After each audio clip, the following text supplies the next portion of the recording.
We're back. What I'm doing right now is I'm deleting Dong Day number 1 from my archive.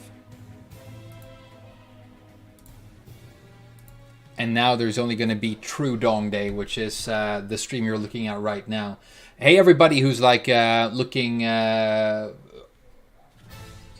VOD on YouTube right now. We had some technical issues, so we had to restart the stream. And that is why I'm not doing the usual intro or anything right now, but you know, it's all good.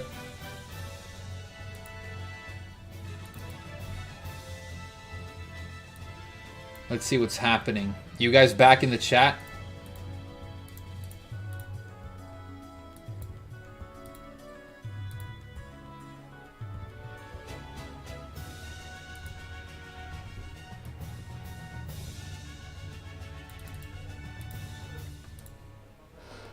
Hey, what's up, you guys? Thank you for already being back. We need to put in the anti-sex bot filter so that we don't get too many sex bots.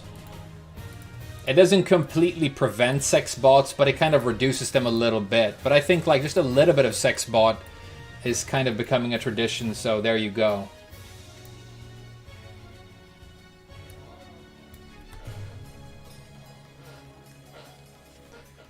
All right. Hey, right now it's saying YouTube just showed me a message saying that my upload speed is excellent. So there you go. Hey, Talon, you're really lucky that I had technical issues on my stream. Otherwise, I would have been promoting on your ass right now. But, you know, take a couple of wins for free. I know you need, you know, all the wins you can get. It's all good, dude. You don't have to thank me or anything. In a coast. Well, yo, sister.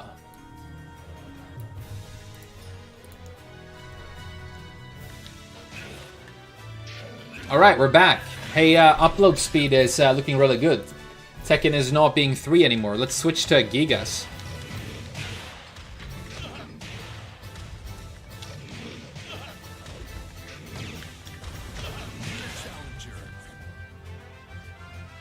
Oh, you want to play my Gigas, huh? Alright. It's okay, I'll teach you Gigas. If you want to know about how to play this character, I guess I'll show you. But it's alright. I want to play with you guys today as well, because it's Friday night. Play Bob? Alright, we can play Bob. Hey, Talon, if you want to snipe, you're going to have to snipe at TTG right now. Somebody requested Bob. Can you put chat on the screen? I don't think I can. I'm really sorry. I wish I knew how. That would be really cool. That'd be really cool. Hey,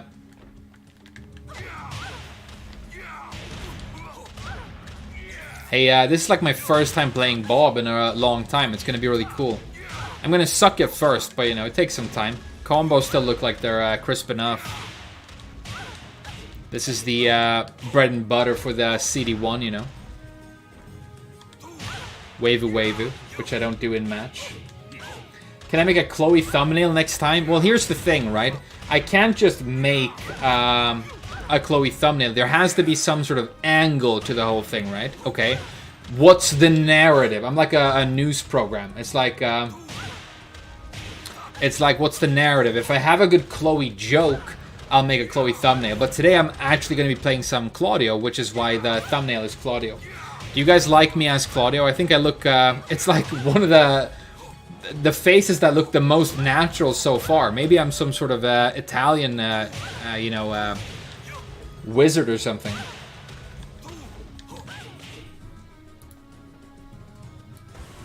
New challenger. Get ready for the next battle.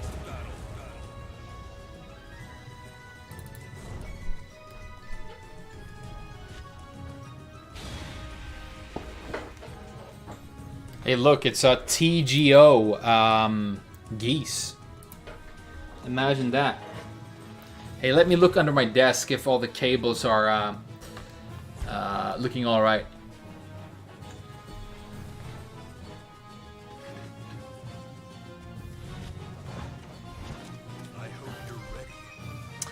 Everything looks okay downstairs. Let's play against this geese, yeah?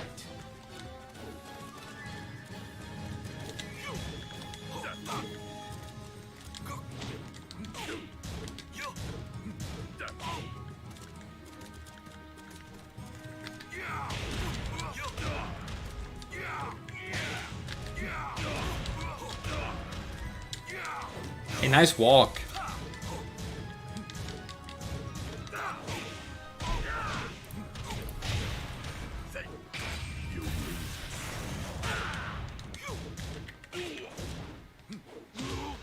Alright, that's one round. It was weird, but we got it. Fight.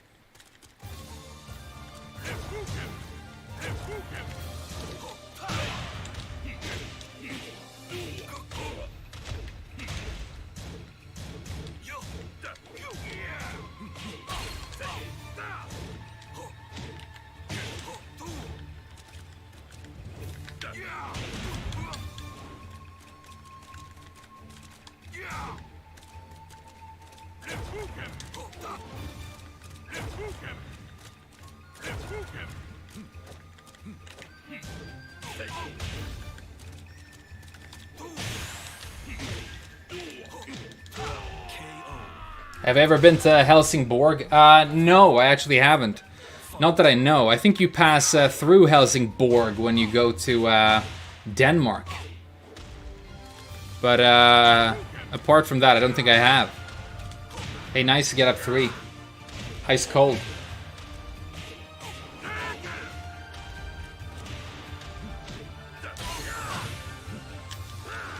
Hey, nice throw.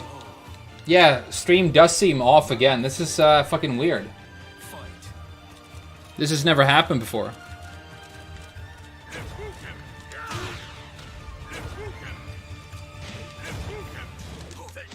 A good interrupt. That was clean. Not a lot of people do that.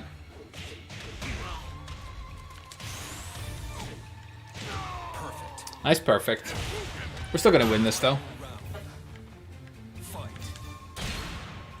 That counter hit move. Damn. Yeah, encoder and bitrate, I messed around with it a little bit, but now it's supposed to be back to what I always used, so there shouldn't be any more issues.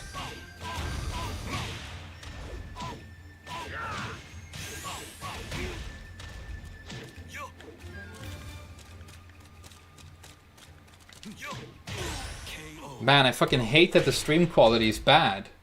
How can that be possible? Hey, one moment, I'm gonna tell all my family members to fucking stop using the internet.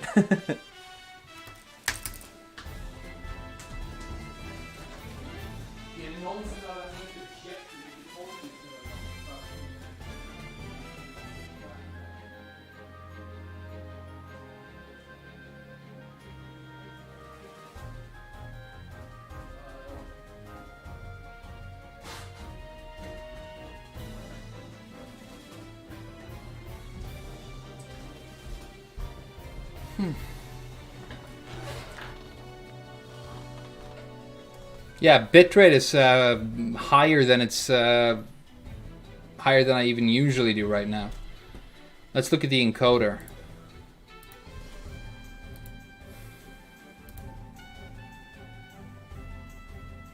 Yeah, everything looks good.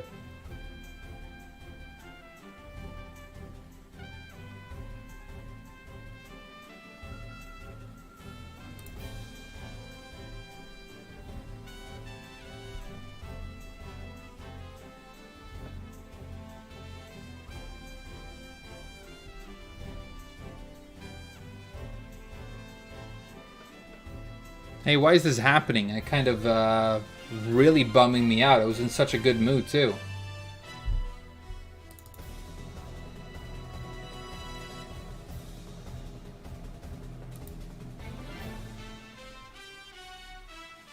Yeah, the upload speed is way too slow. It's 2,618, and it should be at least 4,500 according to YouTube.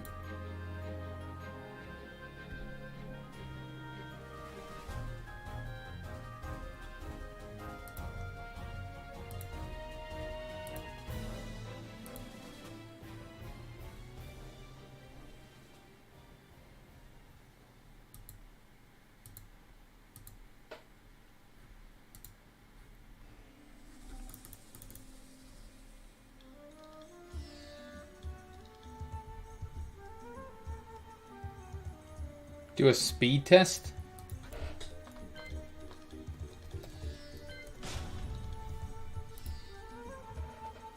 Let's do a speed test. My god, I hate that every single website in the world has to ask you about cookies now. I'm not using a VPN now. Alright, my megabytes per second are 290. I'm clear. Isn't the video quality really low though? The video quality looks like it's super low. Am I imagining that?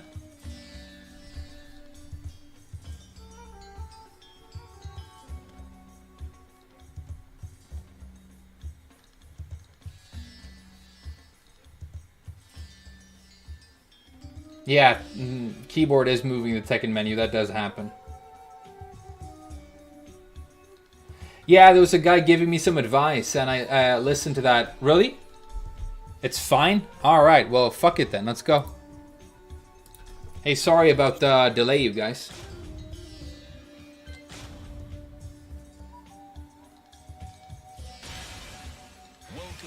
I did get some technical advice from a guy, but it honestly made things better. You know? It changes. Damn.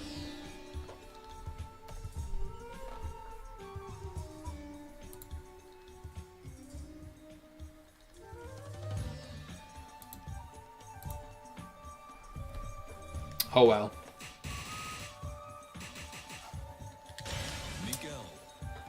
It's better than earlier. Okay, good. Hey, let's just run with it, okay? Let's play some Miguel. Alright, okay, cool. Hey, I'm really sorry about that, you guys. Some people said that the stream was looking 3, and then I get like this yellow fucking warning from YouTube saying that my upload speed is shitty, and I've never had that before.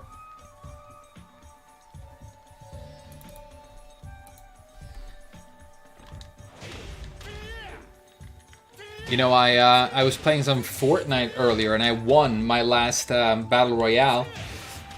Because I'm a Chad, but there was a little bit of lag.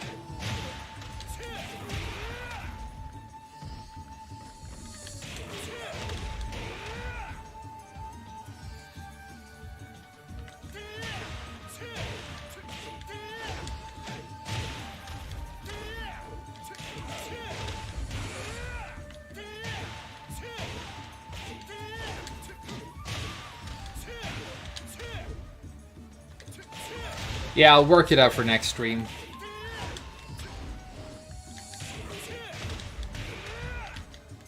We'll work it out for next stream.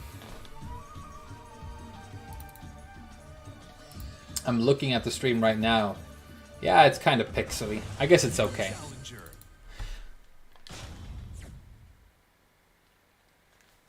Get ready for the next battle.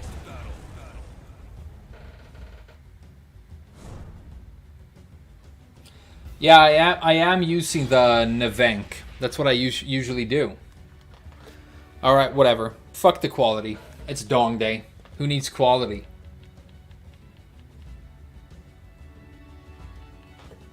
Combo for real, down back 2-ender. I don't know what I did. When I'm in the lobby, I kind of like subconsciously just do stuff. I don't know if I did a real combo, dude. It's, you know, unlikely though. Hey, let's play Imposter. He's got a Jin.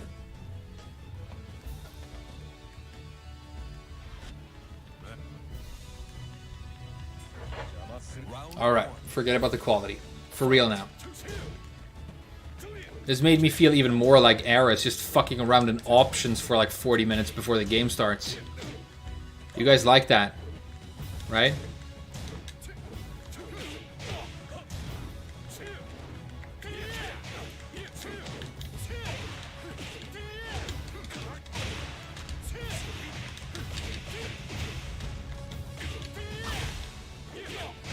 Nice.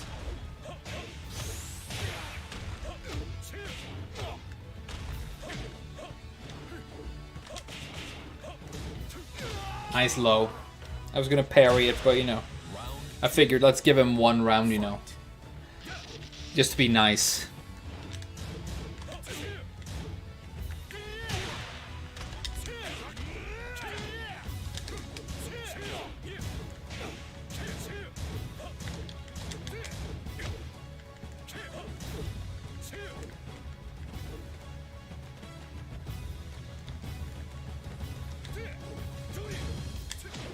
Nice hop kick. What do I think about Salami's Tekken 8 videos? Really good ideas. I mean, very inspired. He's got a bunch of super talented people working with him. Long time ago in a galaxy far, far away, I was even one of them. I could have killed. I could have done 4-4-2-1.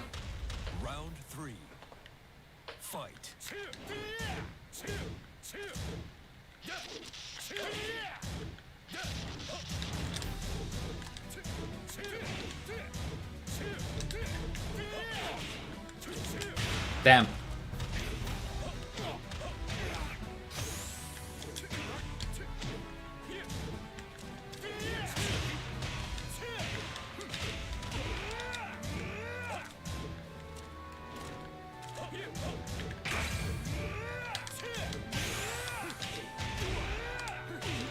Okay.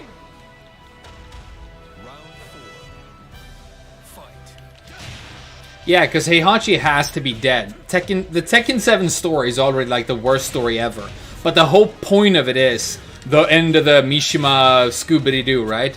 So if like the conclusion of everything they've done so far, which it isn't really, you know, it's just a bunch of half-baked, not even cutscenes. I was going to call it cutscenes. It's text over still images. But if the like point of all of them is that Heihachi is dead now, he can't just not be dead, because then it literally is the worst thing ever written by anybody, right? So, but if they bring him back as a robot, I might forgive them for bringing Heihachi back. If he's a robot next time, I'll be like, all right, take my money, but don't take all of it. Don't take money for frame data, but take some money for Robo-Hachi. It's a decent idea. Nice parry.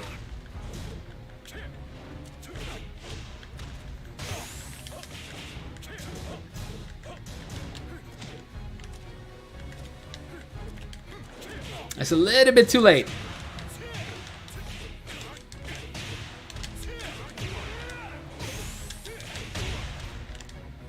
Ah, good block. Good block. Jin's 1 + 2 is -14. Yeah, let's punish it next time.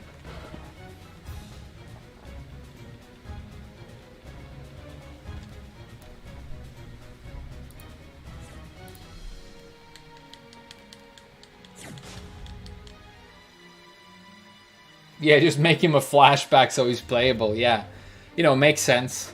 If Kazumi is in this game and, you know, she's some sort of, I don't know, whatever, memory, yeah, you can have whoever you want. No, Kazumi was not alive in the current game.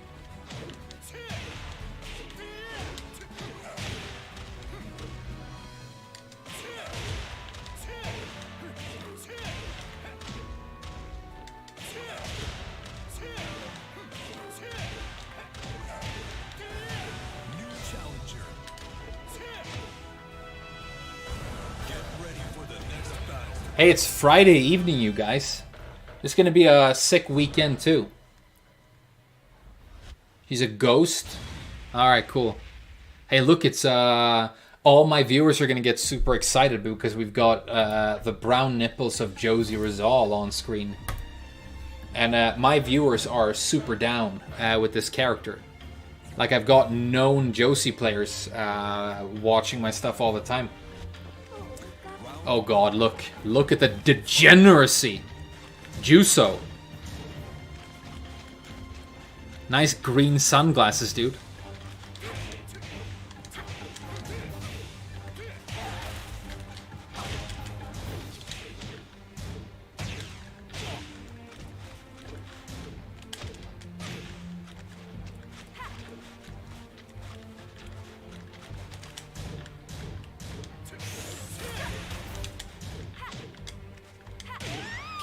Alright. Weird round, but there we go. Round 2. Core values, yeah. We wanted to make a tribute character to the Philippines, so we took, like, your greatest national hero and made him a crying bitch. It's such a Namco move. I'm not saying I dislike Josie, I just think it's a very Namco move. Hey, what if the Philippines had big brown tits?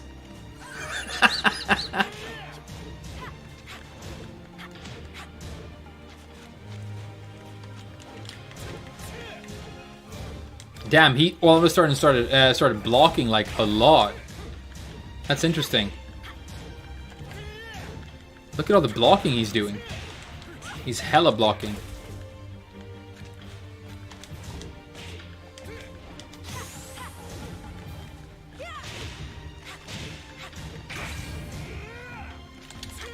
Hey, nice. Round 3. Fight. He knows the combo. He knows the hard combo.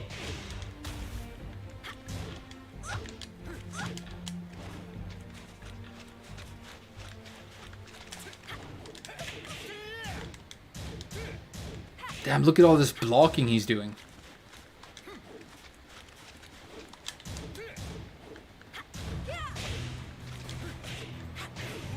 And then extremely out of nowhere clutch down 4-2 right there.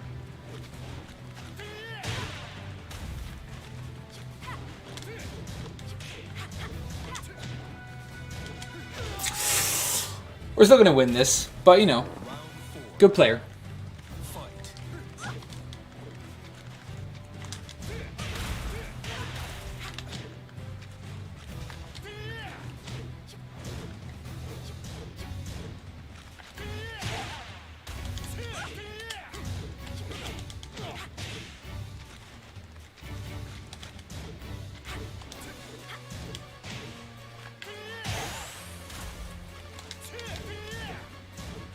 Hey, I wanted you to duck that.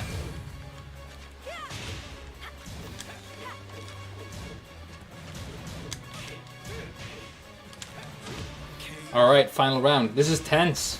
Final round. Fight.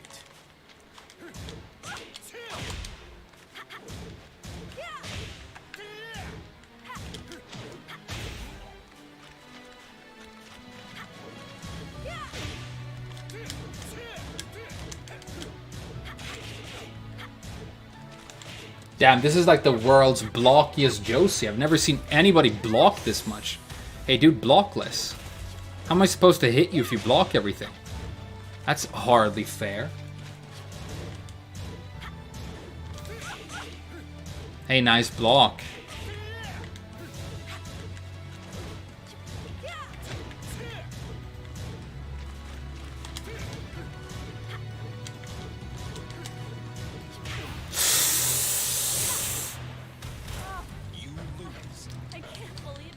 I'm really like getting messed up in my head by how much this Josie is fucking blocking, dude. How do you hit people who block in this game? I don't remember. Spamming block, yeah. Damn, what do you do about people who spam block? Hey guys, do you have any advice? Do I do lows? Round 1. Fight.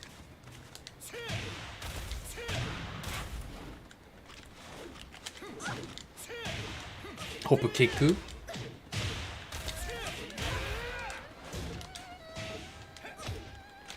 See, now he's blocking less. Now I can win.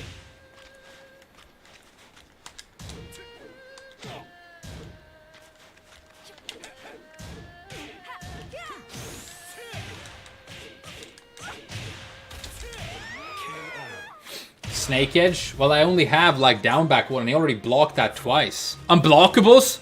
I'm playing Miguel. Are you guys insane?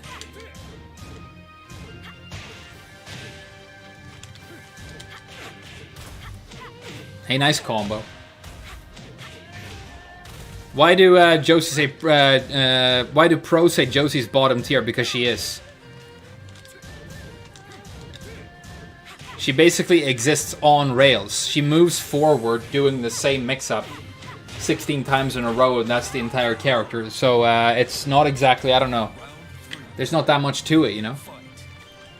But apparently if you block with her all the time, you can win. Good punish. See, he goes into switch stance, and then he does a little mix, and then he goes into switch stance, does a mix, goes into switch stance, does a mix. Let him hang? You crazy? Alright, I'll try it.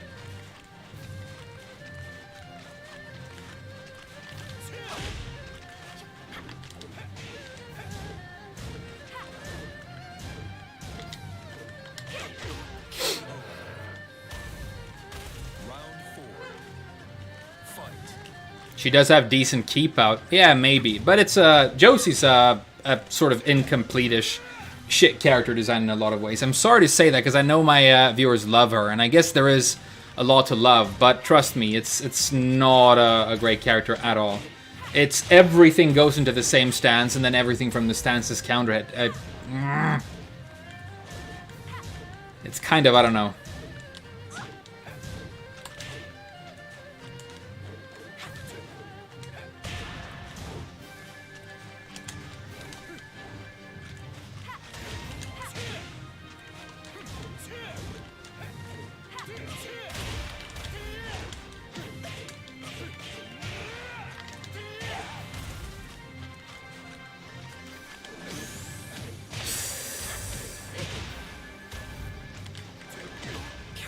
Damn. Next one is the demotion. Let's go. We need to use the demotion buff. Get the life lead and turtle. Nah. On a Wallace stage with Miguel. That's so boring. Let's just win. Yeah, good while standing moves. There's just like, there's not any space for anybody to like actually play Josie. She just kind of happens, you know?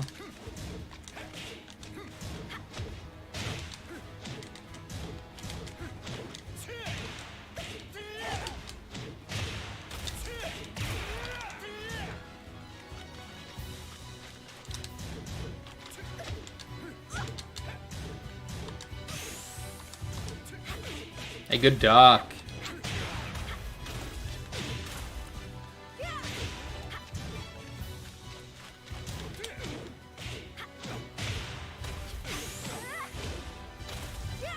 Street Fighter 6 beta in August? Well, it's on. Is it only on PlayStation? If it's on PC, I'll try and get in. But if it's on PlayStation only, I don't know, dude.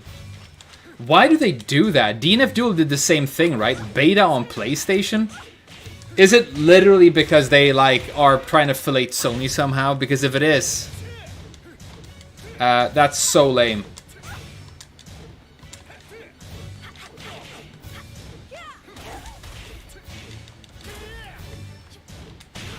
I got counter hit, huh?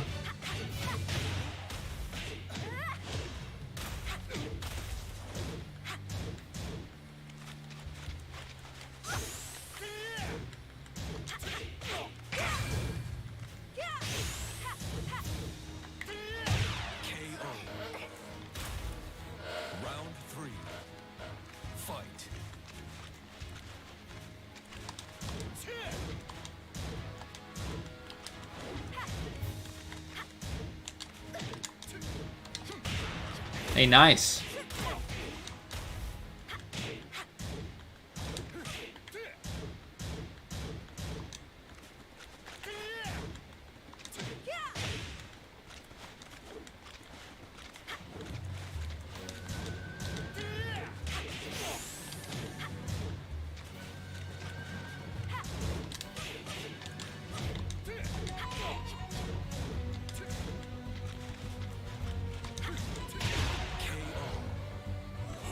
Just hit better and block better. Hey, that's good advice. I'll try it.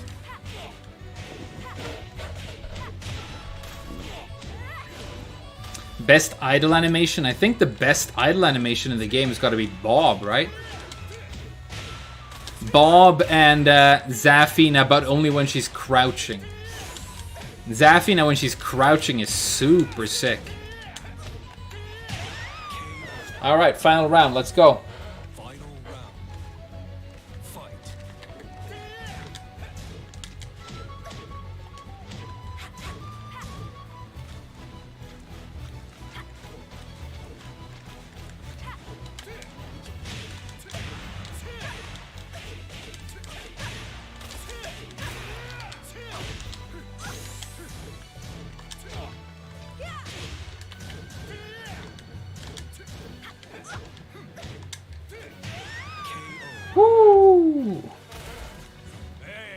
You like Lee?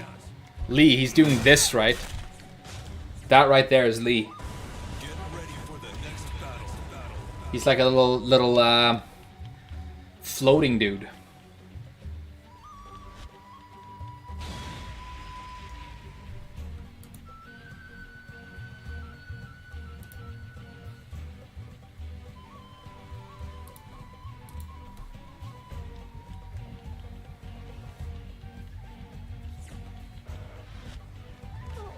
Round one.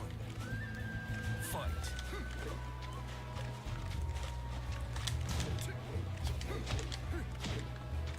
Low pokes. I figured out how to beat people who block a lot. It's low pokes. See? It's just low pokes. And Miguel has good low pokes, so, you know. That's perfect. Round two.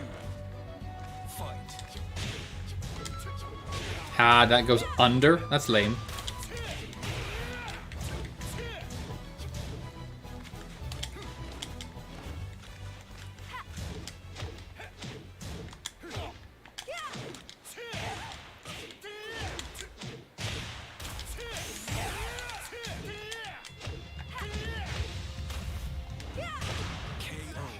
Hell yeah, just do low pokes. Try aiming, yeah. That's what I'm doing. But I'm aiming at the legs. Then I'm getting counter hit by switch dance. This guy doesn't really duck. Yeah, I've noticed. That's why I decided to do lows. Hey, I know a lot of my viewers love Josie, right? And you know what? I love people who love Josie. So when I said that she was like a sort of incomplete feeling, not really dynamic character design, I want you to know that that's probably true in my opinion, but I wish she were a little bit more developed. You know, I play the most incomplete, 2 of the most incomplete characters ever created in the game. 3 of the most incomplete characters ever. Elisa, Gigas, and Katarina, right? So I sympathize with loving a character that just needs a move, you know, to make them good. But let's shut up and beat this guy, yeah?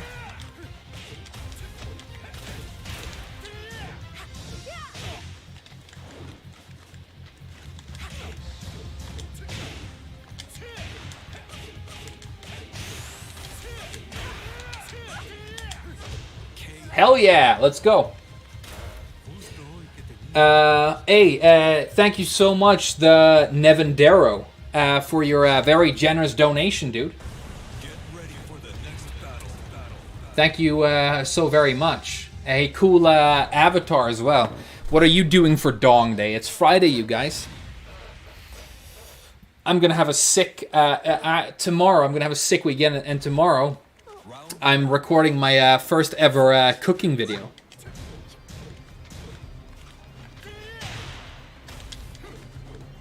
It's gonna be a butter chicken curry with coriander. Some people don't like coriander, but it's because they're weak, you know? Because it's the best thing ever. How do you not like coriander, you guys? Come on. Vietnamese food?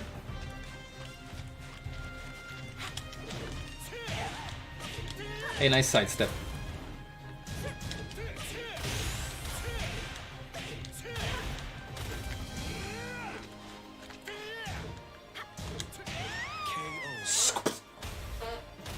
Round two. Fight.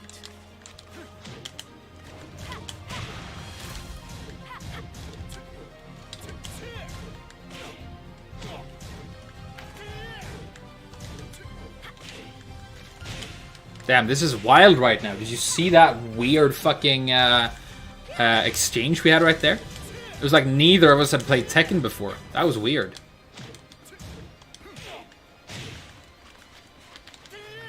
Hey, big whiff.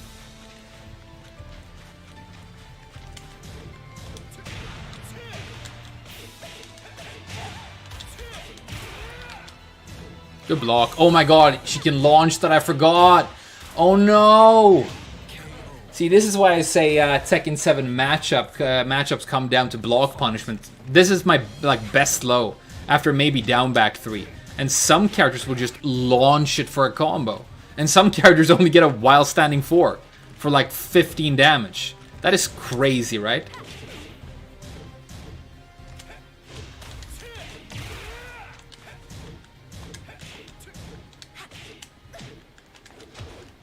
Hey, nice conversion.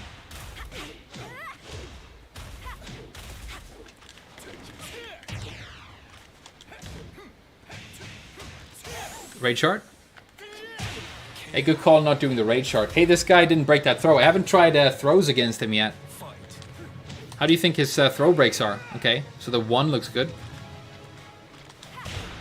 Nice counter at 4.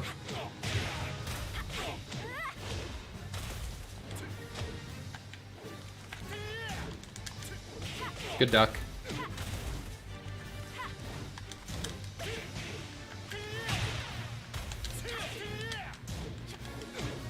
Almost.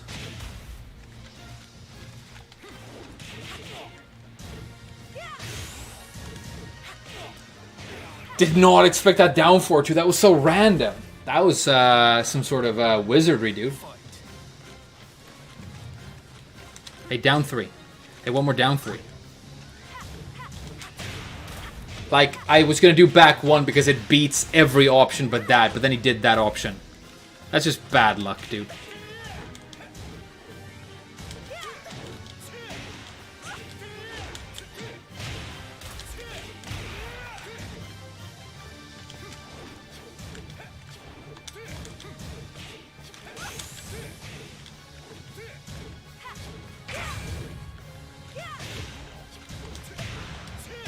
Woo! What to use with Negan against block spammers? I think your best option is actually down back 4. It's a little bit slow for a low, and it is a little bit parry baity, but it's a very, very good low. And, you know, nice stuff on counter hit and stuff. But you can, like, try and stay out a little bit, and as soon as they move into range, you can try and hit them with back 1+2. How do I subscribe to my OnlyFrames? Okay, guys, I'm never going to tell you what my OnlyFans is. But, just so you know, this is actually pretty funny. I have looked at some of your names, and some people who are subscribed to my YouTube are already also subscribed to my OnlyFans. So some of you out there have been jerking off to my feet, but you just don't know it yet. And I think that's pretty funny, so I'm going to keep it that way, you know?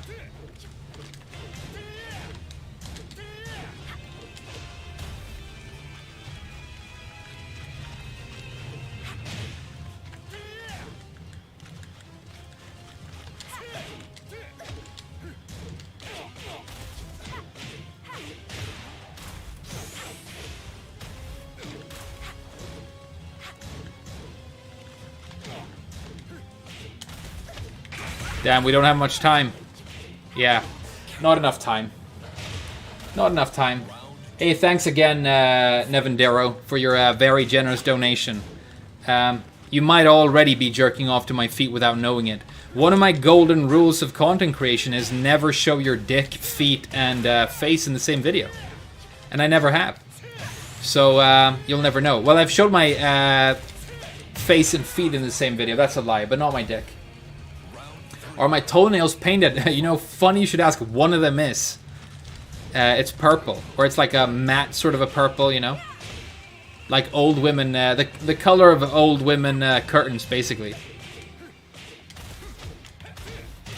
Hey, don't block. Thank you.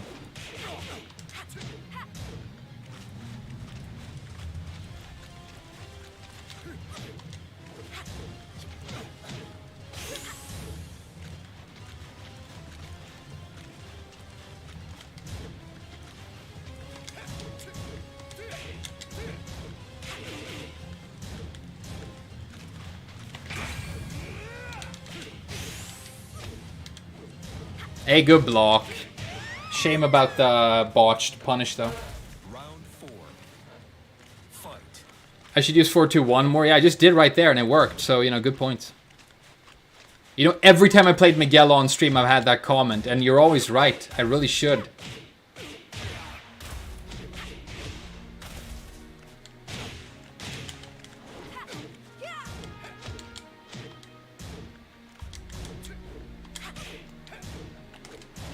Almost.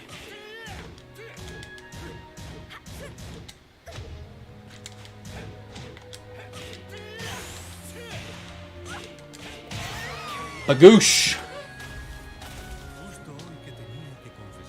Hey, Nevendero, thank you so much. I'm sorry that I can't show you my... you know, it's dong day and everything, and I can't even show my dong on stream, you know, but YouTube are kind of sensitive about that sort of thing, and we do definitely have children watching, so, you know. Miguel's 421 is a new move. Yeah, it's his new 12-frame block punisher, and it's very good. You get Savage. I think you get Savage at +7, which is really cool as well. I think it's +5, 6, or 7. So, you know, I really should use it, but the thing with me is, like, when I played a character back in the day, I tend to play them the way I always have, and then I really struggle to add new things, right? So I'm playing Season 1 Miguel right now. I've learned the new combos, that's basically it, right? He likes the duck right there. I should do just a hop kick. I should do just a hop kick. Hey, I'm ESL, huh? After the next chart. Let's see if it works. Okay, maybe not. Got me killed. Round 2. Fight.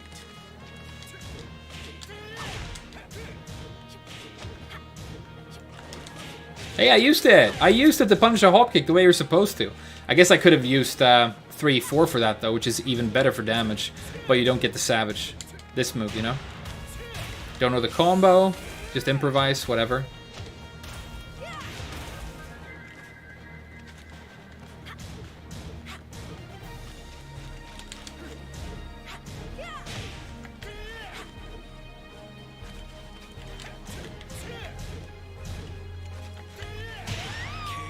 Alright. Claudio ranked. Yeah, we're going to play some Claudio ranked. And then we have to do tournaments as well.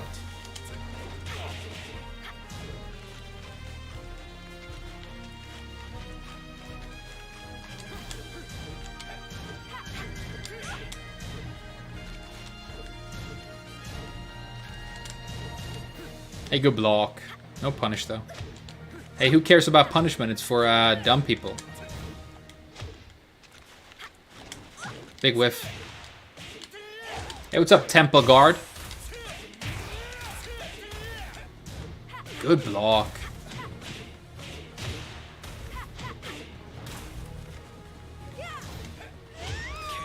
Are you named after the units in Warhammer Fantasy Battles? Who, like, take wounds for the Slan Mage Priest? Those are pretty good. It's like a list. You run a Slan and a bunch of those guys? Hell yeah. Some skinks for taking objectives. And then if you're a bitch, you go and buy, you know, the artillery lizards. What are they called? Razor Dawns and stuff.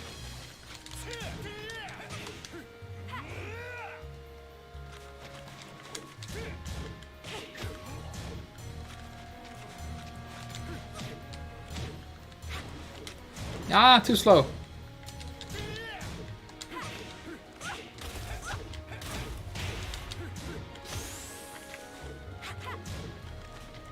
Rage drive.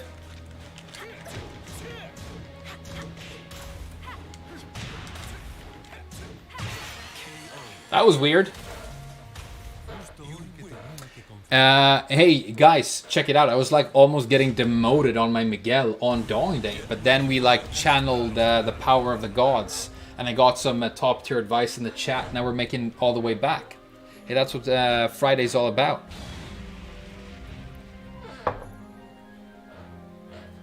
You know? Round 1. Fight.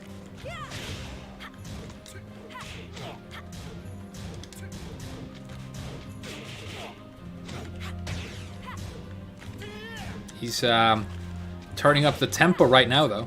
Maybe that means he's going to block less. That'd be nice.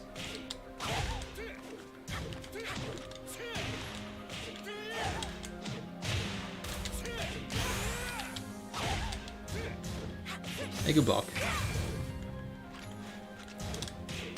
That's punishable, dude. Round 2. Fight. Yeah, he didn't duck the headbutt, but the reason was I scored a hit on the down 4, and he was like, you know, he wasn't ready for it.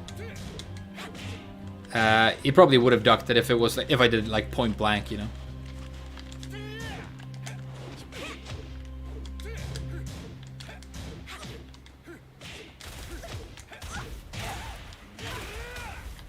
Savage 2. Great move. Forgot about that. Hey, what a great move. Savage 2 is. Won me that round. Yeah. Round 3. Fight.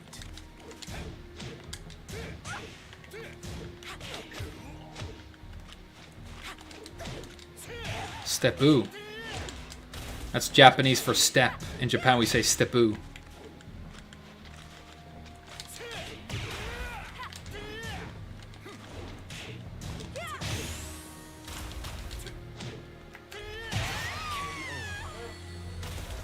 And now we're like heading straight for that TTG with Miguel. That'd be sick.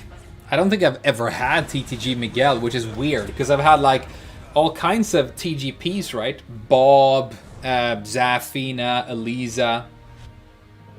What's the new spinning move I use for combos? It's 3-4, which is his 13 frame block punisher. But it also works for combos.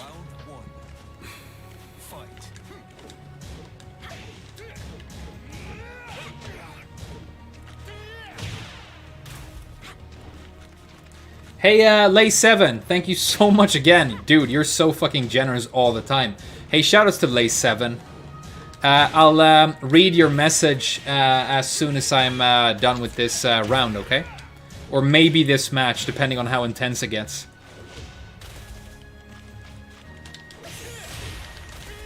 Okay, I'll read it right now. Did you see Punk posted on Twitter that frame data is bad for fighting games because it takes the heart out of them and it started a war on whether it's good or bad? What are your opinions on frame data? Okay, I know that Punk is supposed to be one of, if not the greatest Street Fighter player, right? I think that's the guy we're talking about. So, you know, his opinion is gonna get a lot of attention, especially when it's controversial like that. I think he might have a point, but here's what I think. Frame data is a big part of the heart of fighting games. I think that when I started trying to learn to be, you know, actually good at fighting games for the first time, I realized that there was this magical thing I didn't understand called frame data. And then I started looking into it, and in the beginning it's kind of complex and difficult to understand, but it's still graspable enough that, you know, anybody can sort of get it and appreciate it. And then you build up your understanding and your repertoire, and I think it's like something that actually ties us together as lovers of the genre. Because, okay, if you look at fighting games that are 2D and anime and Tekken, there are surprisingly few things we actually have in common. You know what I mean? And even the lingo is different. You know, fucking Soul Calibur players talking about 6A and stuff, you know? They don't even have notations that make sense. But everybody has this sort of understanding of what frame data is. They know what it means when something is punishable or safe, and we sort of share that, right? So I honestly think that frame data is a big part of the magic of fighting games. And I'll say this. Damn, I shouldn't have done that move. I'll say this. Putting frame data in the game is a different thing. You might think that it demystifies what is actually going on underneath the hood, but we're at the point right now where people care so much about being good at video games and fighting games, all video games, that if the information is not readily available, it will be broken into, it will be you know, categorized and quantified, and it will be made available by content creators, by, you know, people who do that sort of thing. So it's only the difference between frame data in the game and no frame data in the game is not people knowing frame data or not knowing it. Okay, the difference is, do we have to go and look for it from a third party and which is inconvenient, or do we have it conveniently available right then and there in the game? And the fact that we have it right then and there in the game right now makes my life a whole lot easier. When I want to learn a new character, when I want to make content, I can just find out without having a second screen, without having to search, you know? So I actually really appreciate that. So I guess I disagree. I don't think it takes the heart out of fighting games. I think it is the heart of fighting games. Not the entire heart of fighting games, but a big part of it. Oh my god, this is so close! Oh no! Man, I talked way too much about frame data right there, but that was an interesting question. But no, Lay7, I disagree that frame data takes the heart out of fighting games. And I mean, back in the day, like, I mean, I haven't been playing fighting games for that long. Hey, what's up, Vihan? But when I started, there was no in-game frame data. We had to go to websites that put them in these spreadsheets, right? And it's also true that a game like Tekken has to run at a certain frame rate. It can't have like a mutating variable frame rate. And as long as it has a frame rate, it's going to inevitably have frame data, right? It has to have frame data. There's no version of any of this that doesn't have frame data.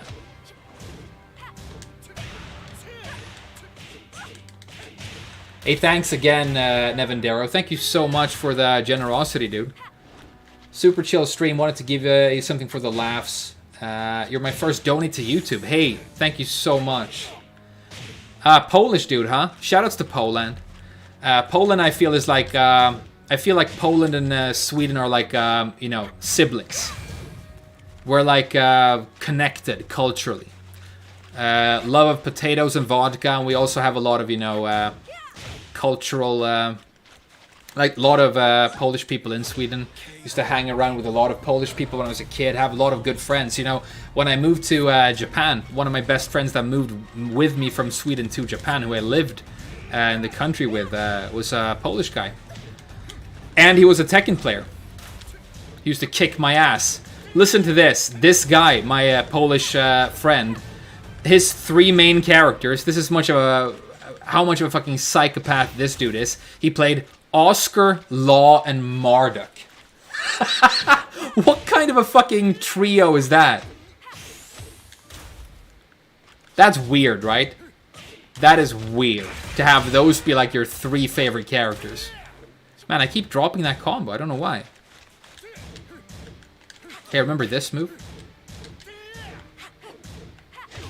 Hey, nice.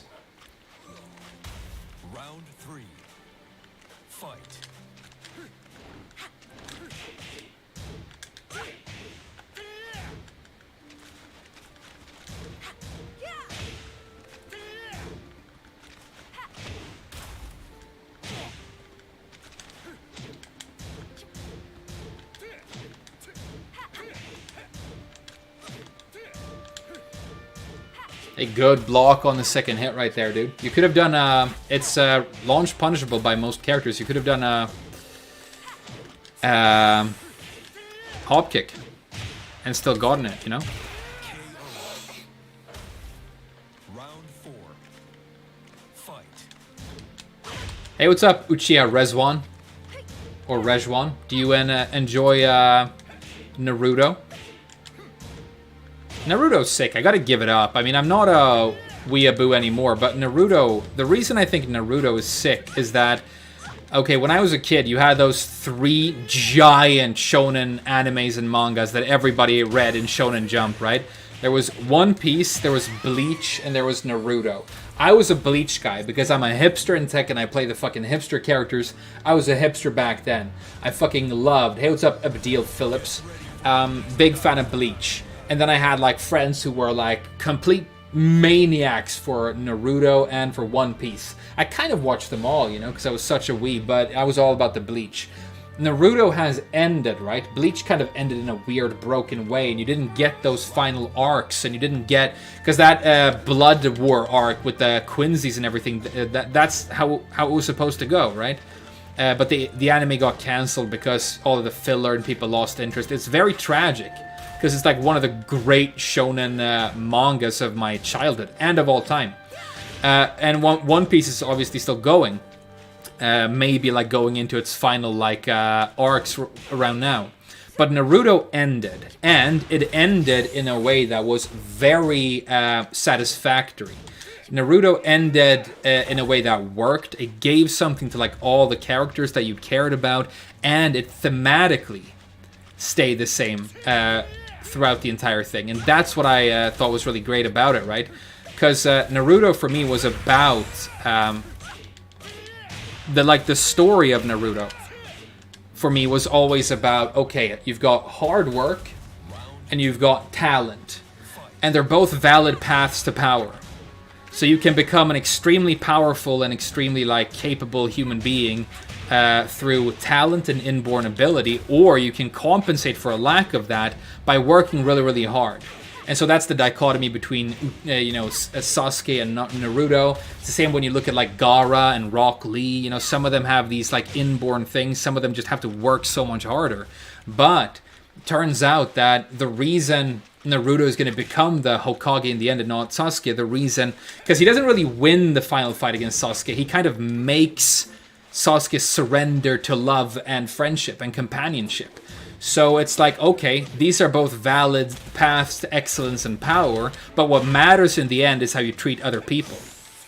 And I felt like the entire show, when you look at like Neji, that, character he fought in the tournament, all these characters, it was consistently about that. Even when you look at, the Sage of the Six Paths and his brother, Hagoromo or whatever they were called. It's consistently about this dichotomy. Same thing with the first Hokage and Madara, right? It's not like how you attain power, it's how you wield it. It's what you use it for.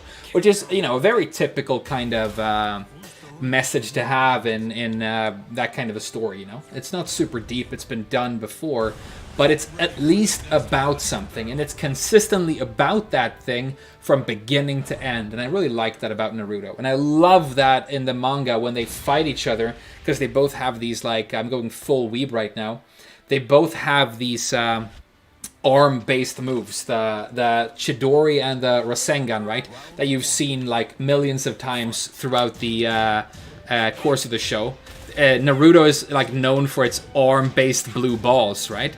And then they both collide with their signature moves, and their arms explode, and their blood mixes on the ground in the shape of a heart. And it's like, it's this violent thing, but it's them finally sort of, I guess Naruto always knew it, but it's Sasuke finally like surrendering to the fact that they're brothers, right? And that's kind of, it's really like thematically it works that their blood physically mixes in the end, right? So I gotta say, that show stayed fucking solid until the very end. It really did. And the fact that it's not only Sasuke and Naruto, but also Sakura and Kakashi in the final fight, that it's, Team 7. It's fan servicey and whatever, but it's good. I love that Guy Sensei got a final moment to shine as well. So yeah, I mean, shoutouts to Naruto. I mean, it's an anime, and it's got all the flaws and all the cringe that comes with it, but it was fucking solid, dude. Do I want a brother like Sasuke, though? No, but that's the thing, dude. That's the thing, Jason Kennedy. You don't choose. You don't choose. If love only really matters if it's unconditional, okay? It only matters if it's unconditional. By the time they beat Sabuza, the dude with the sword and his, his illusion-based sort of ward or whatever, they were already family,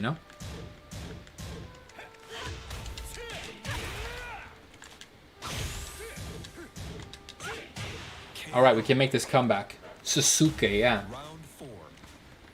Fight.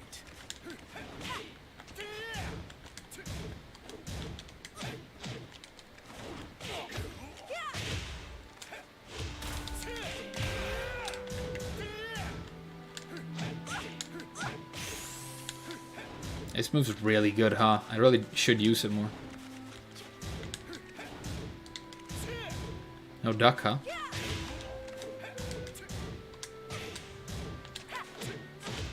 Alright, we can make this comeback. Final round. Fight. Yeah, we talk about an anime and Naruto on Dong Day, dude. It's a long-running stream frame tradition. Frame stream tradition. Naruto on Dong Day. Everybody knows that.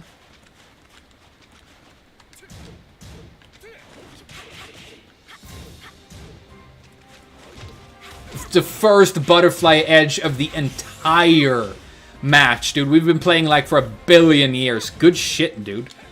Good shit with the butterfly edge all of a sudden. And good punish. Damn. I thought we were finally done, but this guy isn't going to give up so easy. He's going to claw his way back. Get ready for Hunter x Hunter and Gintama are a lot better than the big three, though. I think objectively they are higher quality, yeah.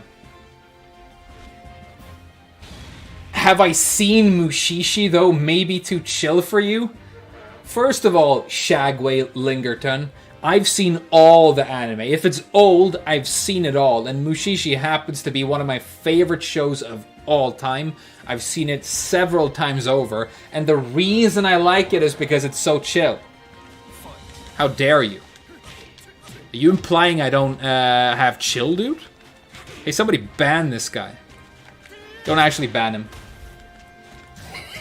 Feels good saying that. I'm almost like a real streamer.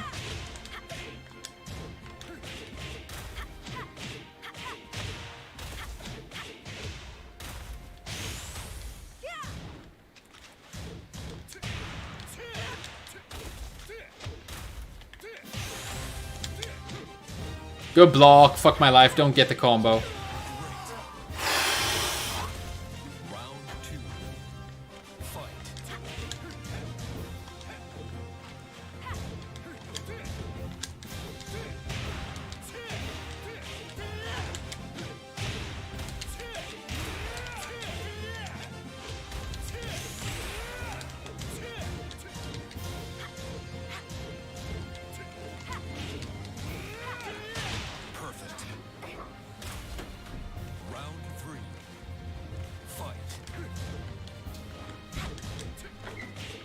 Nice whiff punish. Guns loaded. Hey, anybody says I'm not chill, you better be careful because Connor is sniping your ass right now.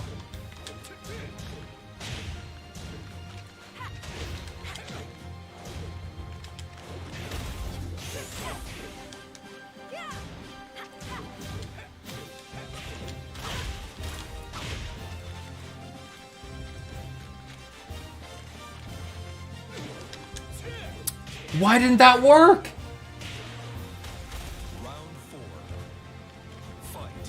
Hey, Lay7, did you send a second super chat that I missed? I'm so sorry. What did it say? Hey, Lay7, I'm definitely going to read it, but I can't scroll up right now because I'm fighting this Josie. Can you just write it again? You don't have to send more money. I'll still read it, dude.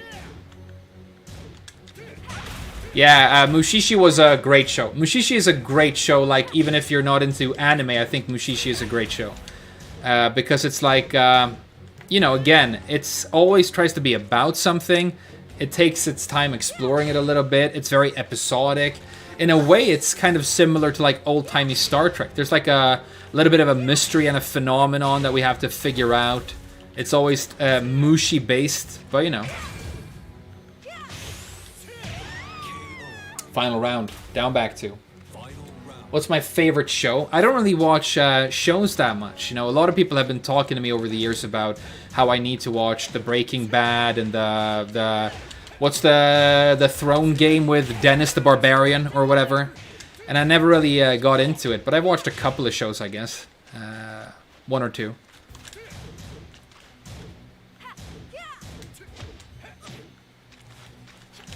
So what's my favorite show that I've watched? Make a block.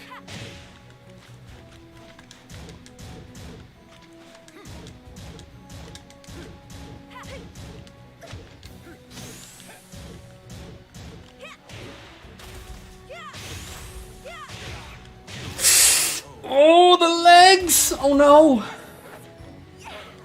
Will Tekken 8 change up the look of the game like Street Fighter 6, or will it look like Tekken 7? I hope it changes it up. I hope it changes it up quite a bit. Like, I was thinking about what they can do for the like visual design of Tekken 8, because it needs to have like a new. Hey, what's up, Succubus Addict? Nice Eliza emotes. It needs to change it up. I think it needs to look fresh. Tekken 7 looks good, but, you know, we've looked at it for, you know, 8 years. Officially 8 years now. I think it's today or yesterday. It's like the 8th anniversary of this game. So, you know, it needs to change it up. And I was thinking, like, if they go for something kind of dark and gritty, like Tekken 4 style, but they take it even further, and they make it look like fucking scary, that'd be kind of cool. I'd be super down for that.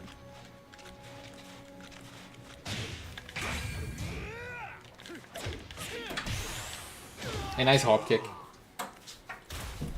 Round 2. Fight. I ducked.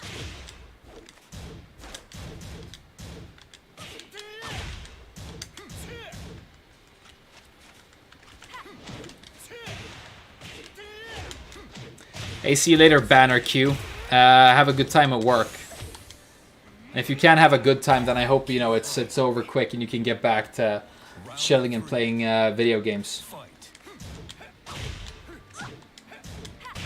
But, you know, Yoshi was like a bug and everybody was like sweaty and dirty. I think that would be a cool idea. Like, fucking have Sam Raimi direct it.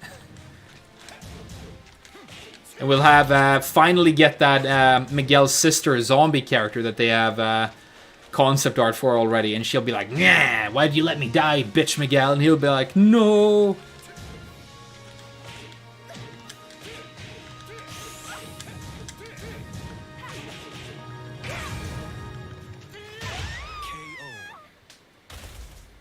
Round 4. Fight. Yeah, just Tekken 7 with good rollback and better balance is like a very good Tekken game.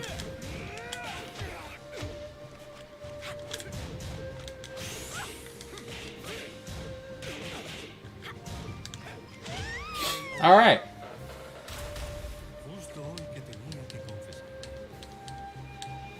Tekken 4's atmosphere, yeah, because Tekken 4 is like the most visually interesting of the Tekken games, right? So you take that and then you start adding stuff to it.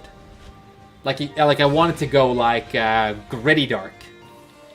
It doesn't need to be like bloody and gory, but it may be, you know, just for let it like be inspired by a German expressionist horror, or like even slasher films. You know, take some notes from Tim Burton movies, even.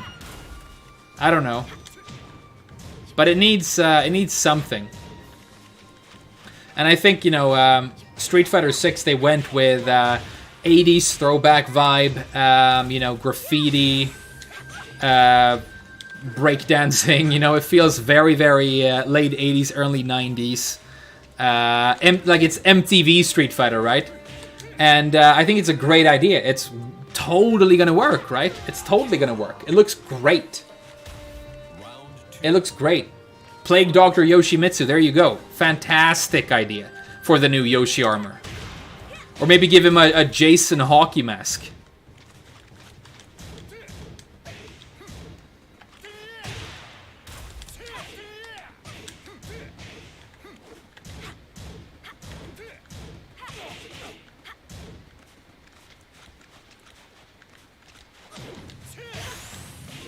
Hoppu Kiku! That's how you say hop kick in Japanese, by the way. It's Hoppu Kiku.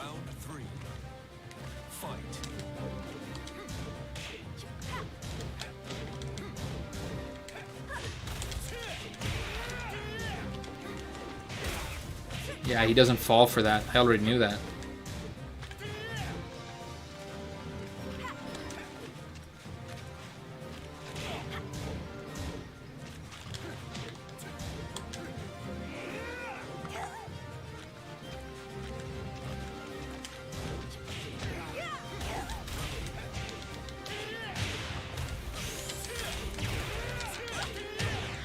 All right.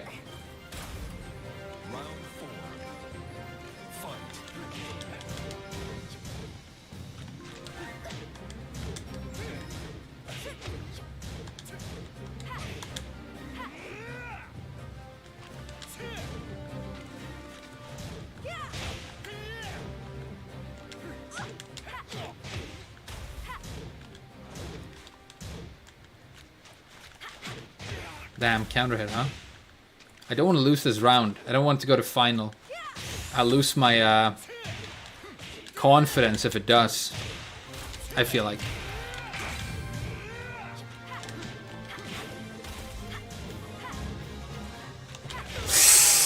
Oh no.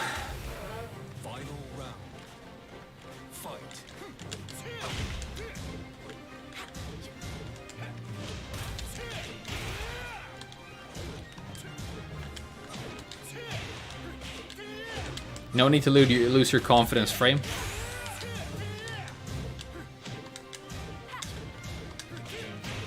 Just perfect, you know? Am I in Sweden? Yeah, I am. For better or worse. For better or worse, I'm in Sweden. What's up, you guys? Hope you're doing fantastic on a Friday. I'm in Sweden.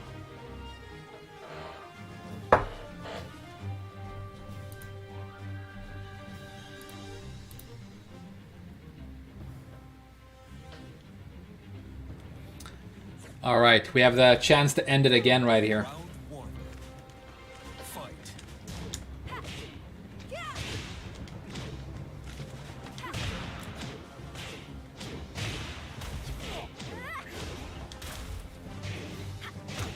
Hey, thanks again, Nevendero. You're being way generous, dude. Thank you so much. You like the fact that I don't shill. I'm not gonna toot my own horn, but I've always kind of been like that. I don't enjoy or I'm not impressed by success or power or influence. I just think it's... I always want everything to be in a constant state of flux, you know? Power to the revolution. Hey, I didn't move! Yeah, but thank you so much for those kind comments and your very generous donations, dude. Do you play Tekken, my dude? I'm guessing you do because you're watching me, but, you know, who do you play? What do you like? Yeah, Devendero's so generous right now that he's gonna make me... I was gonna end the deathmatch right there, but, you know, whatever. We'll make it back.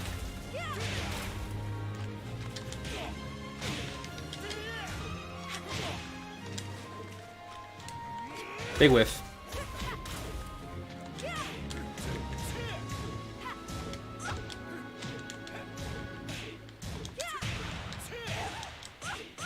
Can we make this comeback, huh?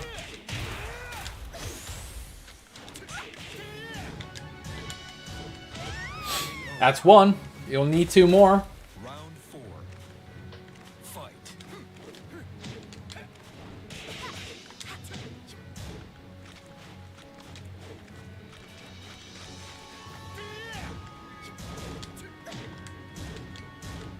Ah, he got it.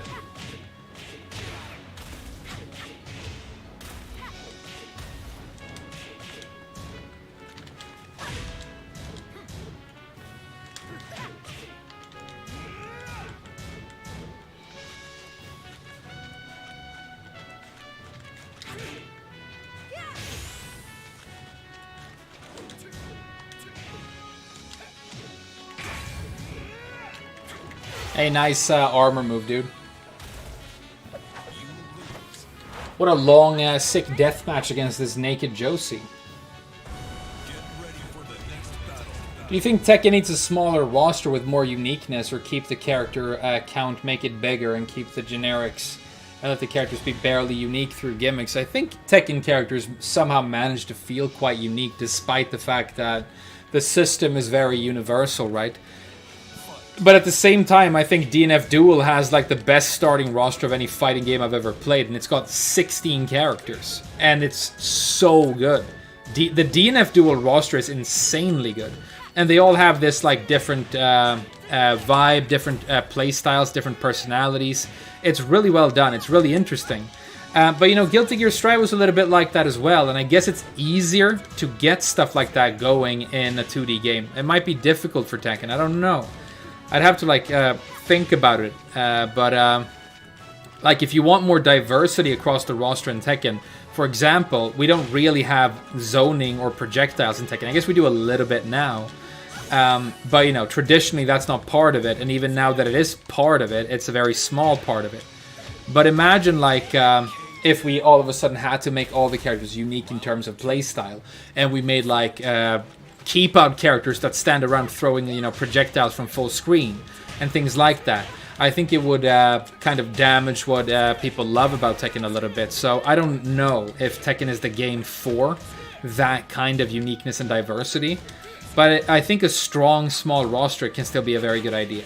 I think as long as there's something there for everybody, you know.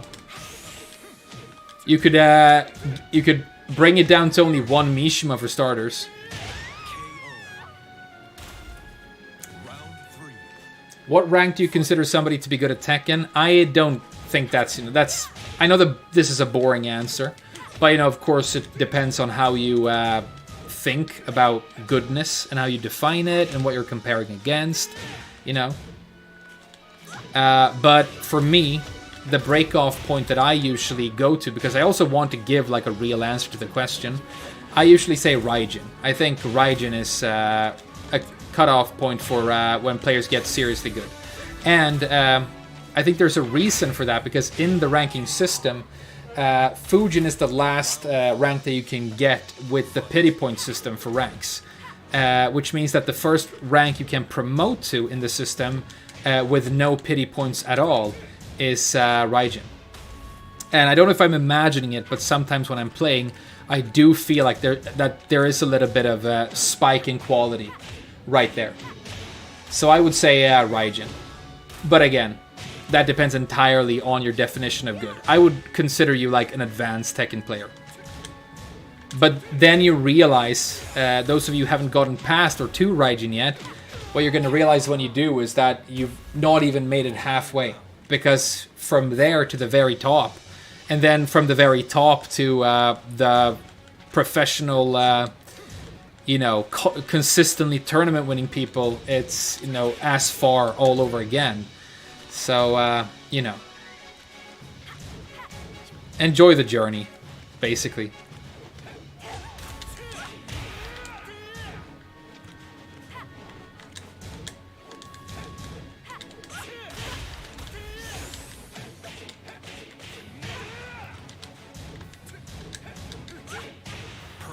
Woo!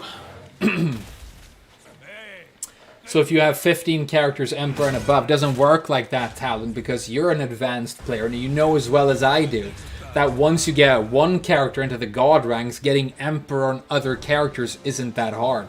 It's just spending a little bit of time learning some stuff about that specific character and getting, accustomed to them. But if you can get true Tekken God on one character, you can get Emperor on every character. Unless you're like playing, Leroy, and you just got your rank for free. But even then. Are we finally gonna end this now?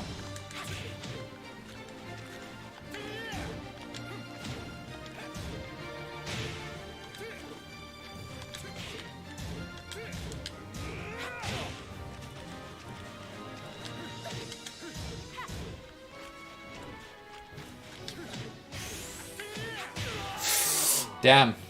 I lost that round hard. Yeah, he's hanging on. He's getting sick demo buffs.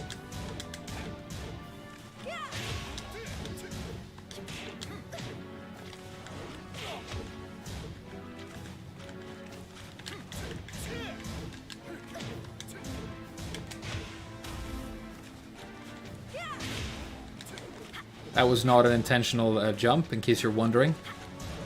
But then again, when has anybody intentionally jumped in Tekken?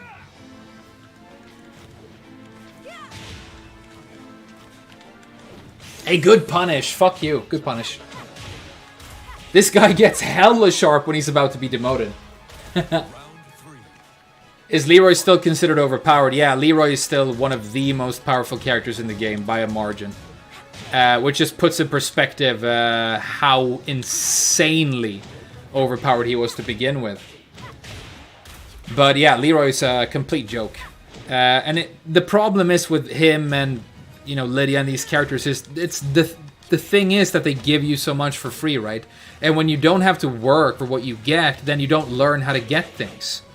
Miguel is known as a work character. I remember when I started learning him for the first time, I was watching Morning Bread and Butter with MYK and Rip.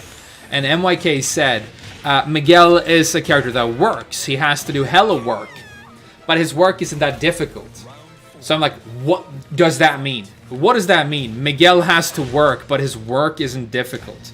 But what I realized that they meant was that Miguel has to constantly make choices and think and adapt and string together small things to turn them into bigger things. He can't just push the win button. He can't just press the strong button until it hits, you know? But what they meant with his work is easy is that he's low execution. So you're constantly moving. You're constantly moving. You're constantly stepping. You're constantly thinking with Miguel. But you don't have to do any difficult execution. But Arsenal Nash says Leroy is a B tier character. Yeah, but then, you know, Book says he's top tier. I mean, a bunch of people say he's top tier. I say he's top tier, but, you know, my opinion isn't more valid than anybody else's, especially not if they're high-level pro players, right? But if you know enough about the game, you make up your own opinion. And if you don't know, or even if you do know enough about the game and you see a tier list that looks strange to you or you don't agree with, my biggest tip is what you do is you try and find one of those videos like the one Arslan did, where he motivates his placements. And what usually happens when you listen to somebody experienced is you go, well, I see the points. Like, okay, that's actually a good point. I actually kind of agree with this. I might not change my opinion on the character, but I see how this like opinion is not, you know, uninformed or anything. And it's not like a crazy take. Like, for example, I've explained in a couple of my videos that I think Katarina is a difficult to play character who's extremely, extremely honest. And I've sometimes managed to convince people that I'm completely right about that. Like, some people have left some of my videos going, man, Katarina's so honest. You know? And I unironically believe that she is. I unironically do. Right? And I can explain to you why I think so, right? And I think that's the trick. Because I think a lot of our opinions about characters, especially our main characters and the characters that we hate, so the characters that we love the most and the characters that we like the least, we tend to always underestimate our own mains, and we always overestimate our least favorite characters. So you guys know that I don't like playing against Brian. And it's probably, I mean, definitely true that I overestimate how good Brian is. But my opinion, based on what I know and what I feel, is that he is way too good, right? That he's way, way powerful. But you don't want to be one of those people where you don't open yourself up to the possibility that you might be wrong about that, right? Because how are you going to learn then, and how are you going to form new opinions? How are you going to, like, have... I mean, the goal is to have no opinions at all, because opinions are trash, but if you're going to have them, at least, you know, have them not be shitty.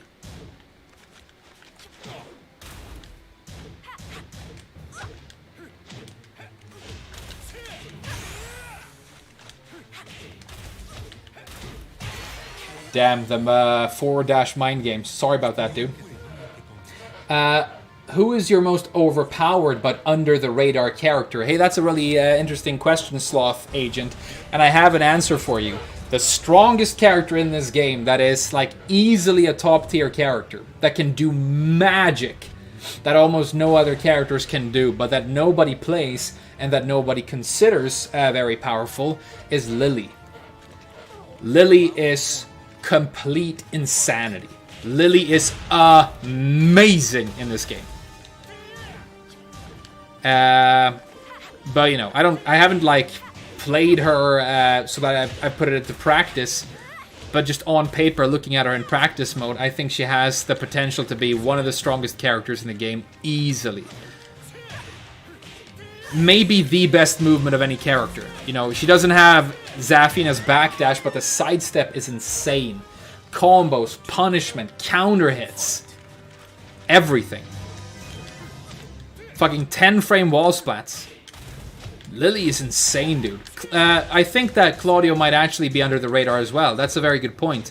And yesterday, we had a look at Claudio together because I was like amazed at how good his new 4-forward 1+2 looks. So I just wanted to try it. But I think we might try and play some Claudio a little bit later just to like find out what's actually going on, you know?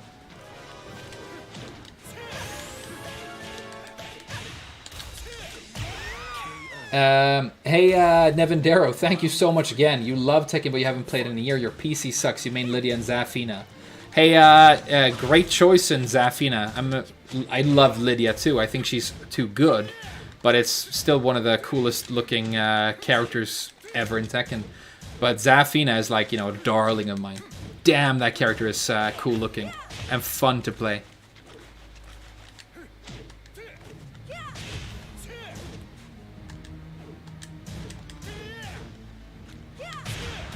Just win this round now and let it be over.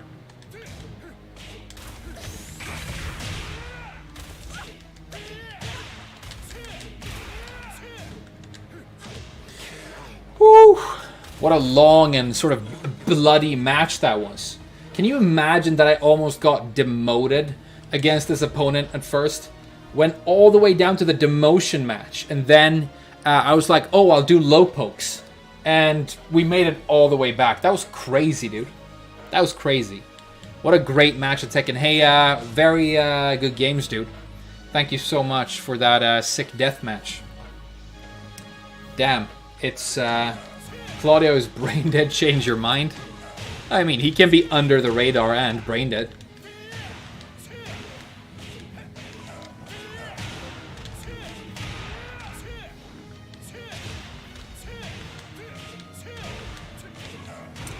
Does Miguel's Wild Standing 1 have any special? Hey, Parasite Kanzia, I use Miguel's Wild Standing 1 a lot, and the reason I use it a lot is this. The 4 has more damage and more range, so if I want damage and range, I go for this. But if I'm, like, ducking really quick, which is, like, one thing I do a lot when I play this game, it's like, not everybody plays like that, but it's part of my style, I guess, is I do a lot of, like, twitch ducking, and then I do a quick, like, full crouch mix. I like to go for the Wild Standing 1. And the reason for that is that it gives you more advantage. So it gives you much more advantage when you connect with it, and that means that you can mix better right away. So it's better if you want to go straight into a stance mix-up or something. So those are the, you know, defining sort of factors. Claudio's not just a dream. We're going to do it, but I feel like we might be about to get this TTG on Miguel, so we got to try. But if it doesn't work out, we'll pivot to Claudio, okay?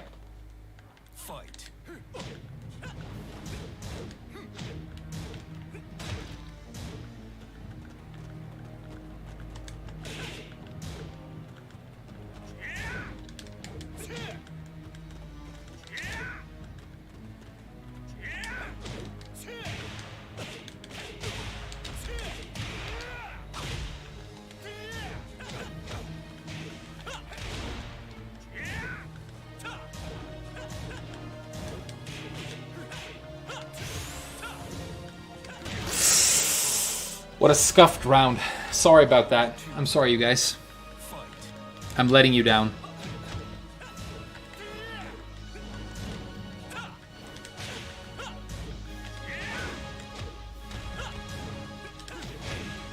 But this is also like probably top 3 least favorite characters to play against for me. I just detest Huarong, but you know, careful about having too many opinions today. We don't want it to be, you know... We're trying to have a good time. Hey, good backdash into Plasma Blade, though. That was nice. Damn, what a shitty, non-throw break. And then no punish on the Plasma Blade. Damn, I gave that to him so fucking hard. We have to keep going. I can't just let that hang in the air. Yeah, Huarong is frustrating to deal with. Who's the most brain-dead character? This might be it. I mean, Claudio is very, or Huarong is very specific. You need to know, like, a lot about specifically him to play him. But then, you know, he's this very, very on-rails character, right? And even when you're just bungaing maximum all the time, I think you get away with a lot just because your damage is so insanely high that you can, like, trade and make mistakes, but then you catch somebody twice, even one time, and it's usually over, right?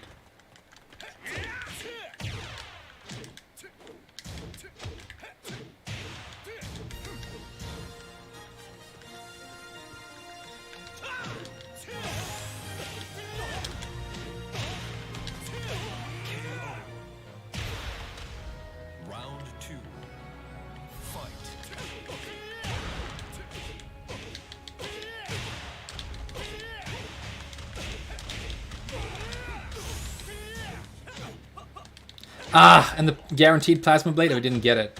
He still got it.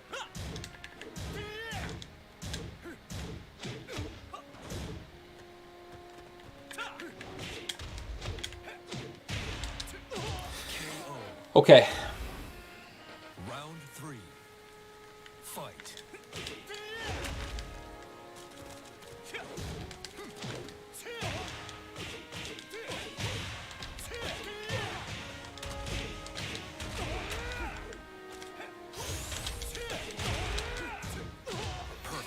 Alright.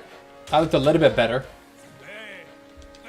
Plasma blade isn't guaranteed after the throw. What do you do, though? What do you do?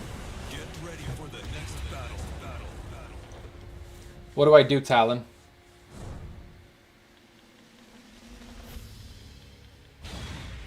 Give me the tech. I'm gonna need it. This guy's a throwy Horrong, and that's like my least favorite kind. Round 1. Fight.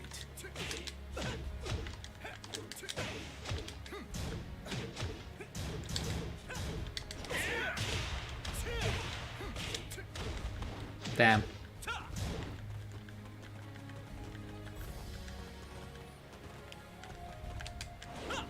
That was so nice. That was so nice. He like, you know, he was definitely gonna do Peacekeeper, and then he just didn't. What a mind game. What a fucking mind game. Round 2. A fucking Horrong who doesn't close the gap. I've never even heard of that before.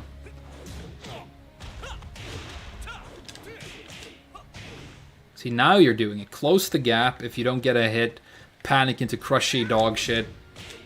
Get away with murder. Spam some throws. Hit me on the ground for death combos.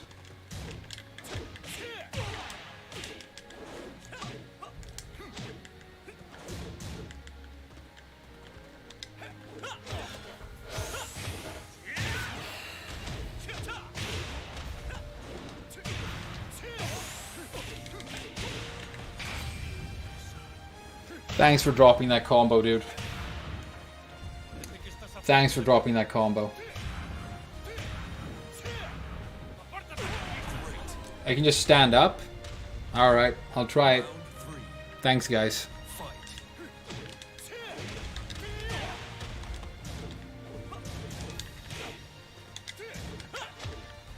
Nice plasma blade. Okay, look at this Horrong damage right now. Look at the wall combo. What were they thinking? What were they thinking?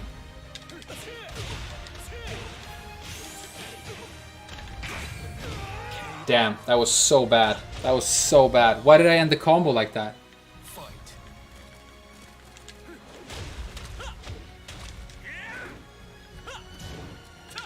Stood up too early. The most obvious backlash I've ever seen. But you know, it's got all the properties in the game. 58 trillion active frames. Recovers faster than Lydia's jab. You know.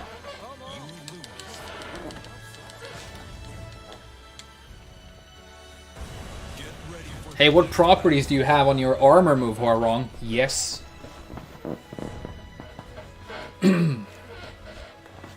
Master Raven's wall combo. Master Raven's fine. Hey, thanks again, Nevendero. Thank you so much for your amazing generosity this stream, dude. I hope you have a great day and a fantastic weekend. Shoutouts to Poland. Round 1. Fight.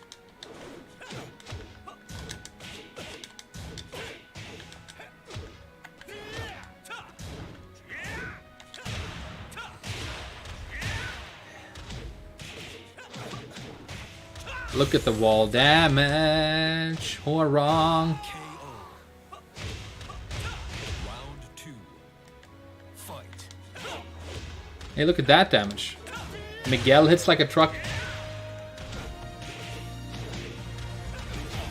You could blanket nerf Horrong's damage by 75% across all moves. I don't think it would make him significantly weaker.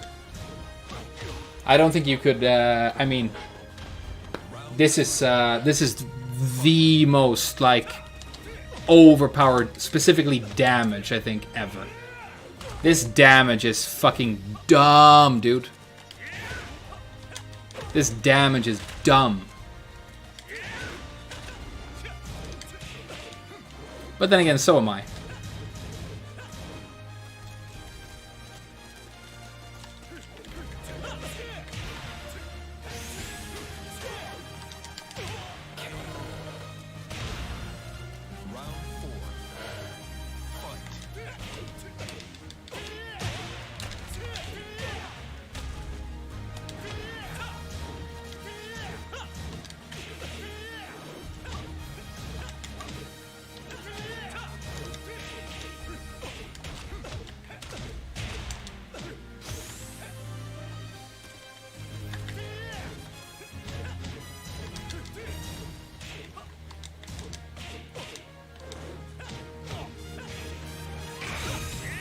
Don't throw.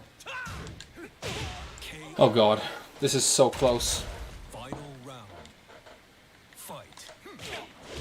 Hey, nice damage, dude. Big whiff. Yeah, that's it. That's it. That's it. Damage is too high. Let's play one more opponent and then try some Claudio. I don't have the patience for who are wrong today. Well played though. Good games, dude. I can't look at that damage and you know, think about liking this franchise at the same time.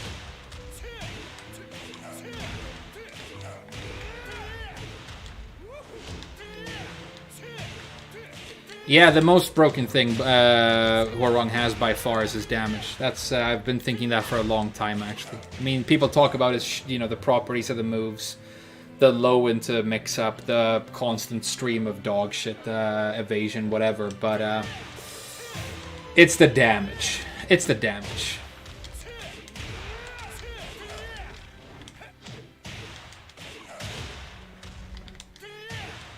Am I really going to do a cooking video? Yeah, it's tomorrow. But we'll see how it goes. I mean, if it goes well, we'll edit it and upload it, and we'll see what happens. Hey, see you later, Lay7. Thank you so much. Thank you so much for being here today, dude. But if it's good, yeah. But I probably won't upload it to my channel. We're going to make, like...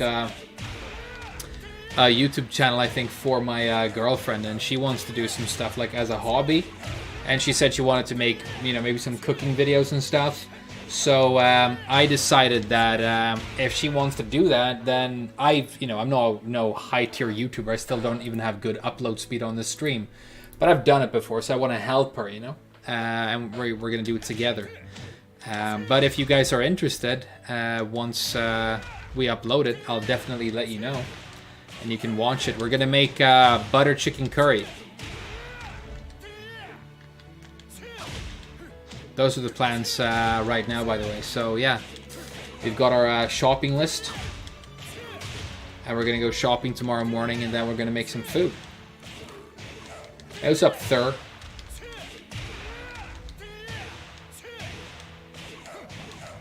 We should organize a first to 10 mains only. So it would be my Zafina against your Gigas. That's a pretty fun matchup. Yeah, I'd be down for that. Let's do it, Talon. Not tonight, though, but we will. Hey, let's play this Italian player. I hope it's not a Huarong user. Hey, Victor Lind. Thank you so much for becoming a regular. Hey, that's super cool. Thank you, dude. I appreciate it. I really do. Man. How's your Friday so far? How are you spending it? You playing some Tekken? Tournaments? Yeah, good point. Alright, alright. This is the last opponent, I promise. I just felt like the Miguel TTG was close, you know. Bad matchup? I guess maybe because you can catch her with down 2 in a lot of stances, but I don't know, dude. Fight.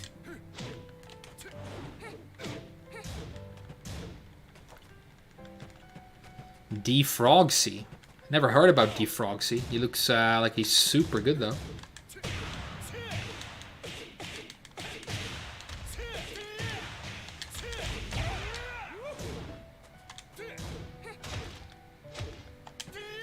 A good patience. He knew I was gonna armor.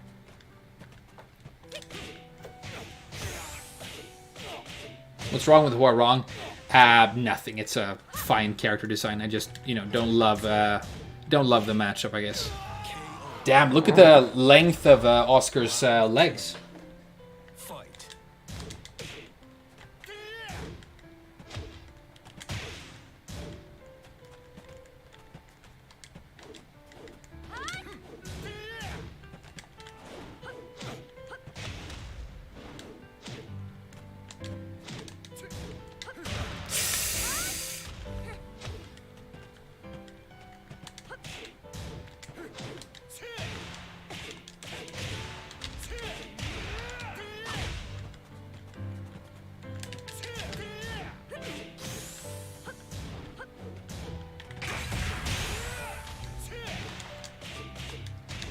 Oh no.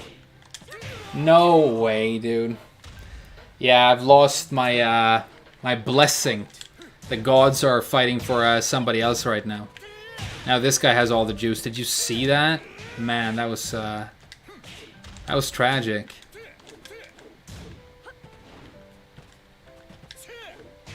Good whiff punish though.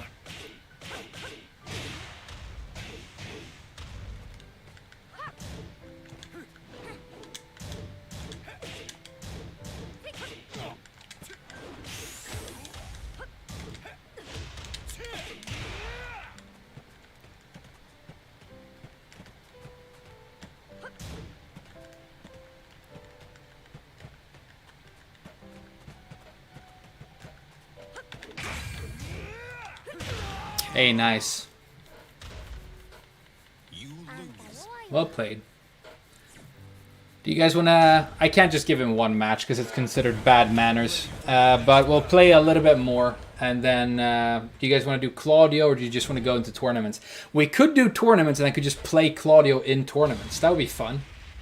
It's a pretty good, like, environment to learn about him because, you know, it doesn't matter. I mean, it matters if I win, but I don't lose any points or whatever. Fight. And everybody knows that rank matters a lot in this game. Hey, rank matters.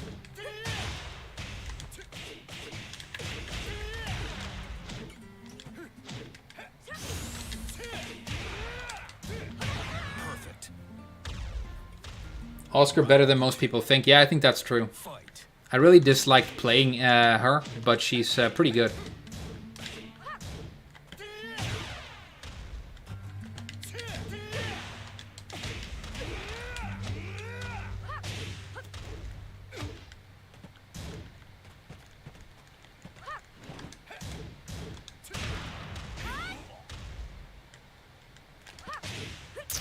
I was just gonna hop kick. Hey, what's up, TP? Really good movement on the Oscar. Yeah, this is a very, very advanced player. Very advanced player.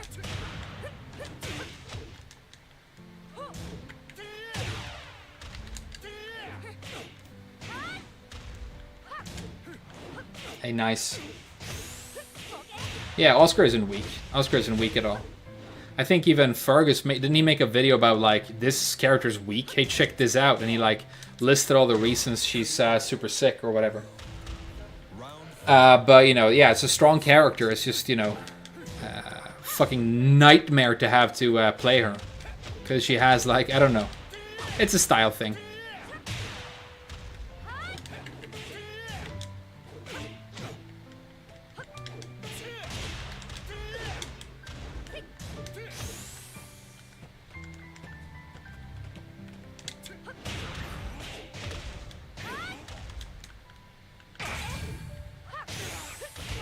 A good choice. Alright, one more and then we do tournaments. Why did people think she was weak? I don't know. It's happened to a bunch of characters throughout Tekken 7, you know, that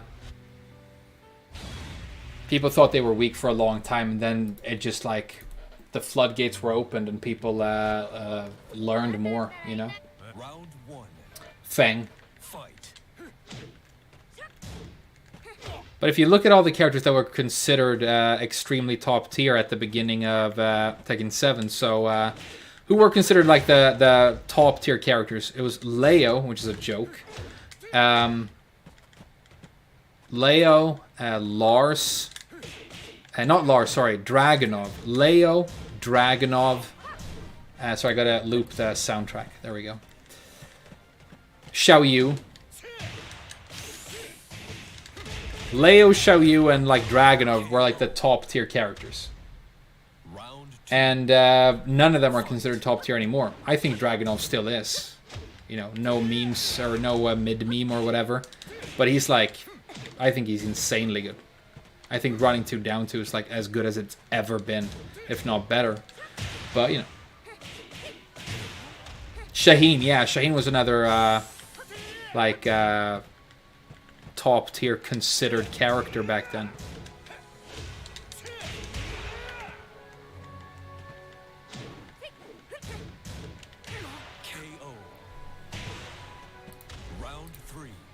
Kazumi was... Kazumi, I think, was more Season 2.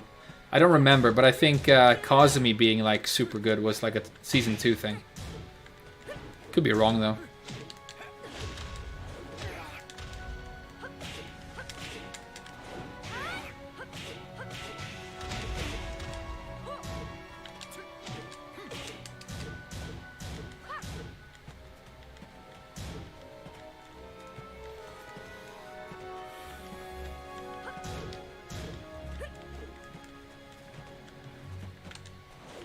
Hey, good whiff punish. Top tiers back then were interesting, yeah, but here's the question, right? Here's the interesting thing about that. Were they really top tiers? Maybe they were shit all along, but people, like, didn't know. People just didn't know stuff. Yeah, Jack was considered super good, too. Can you imagine? I'm thinking people maybe just didn't know, you know? Hey, good block.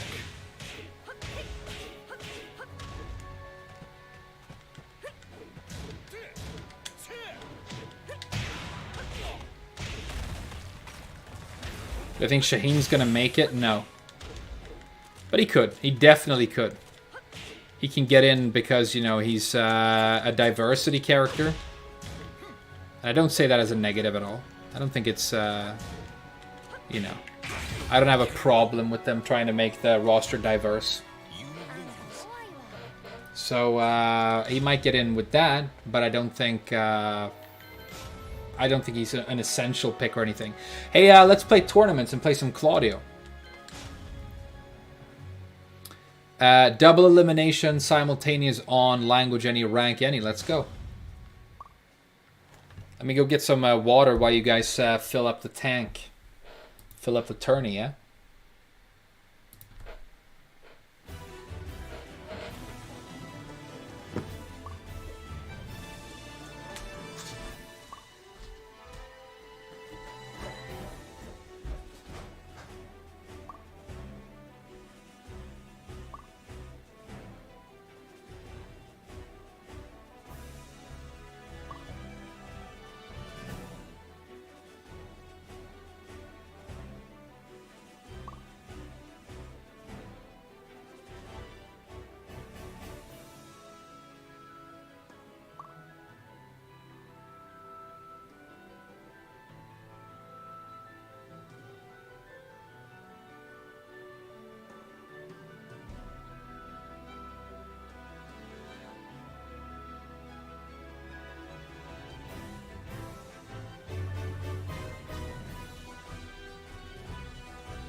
Damn, we got 2 1 bars.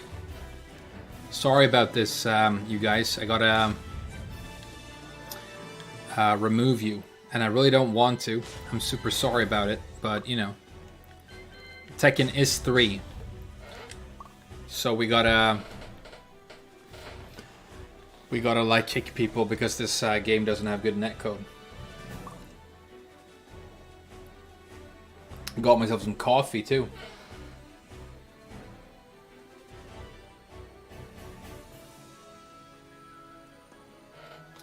Alright, do we have 8 people? Looks like it. Let's go.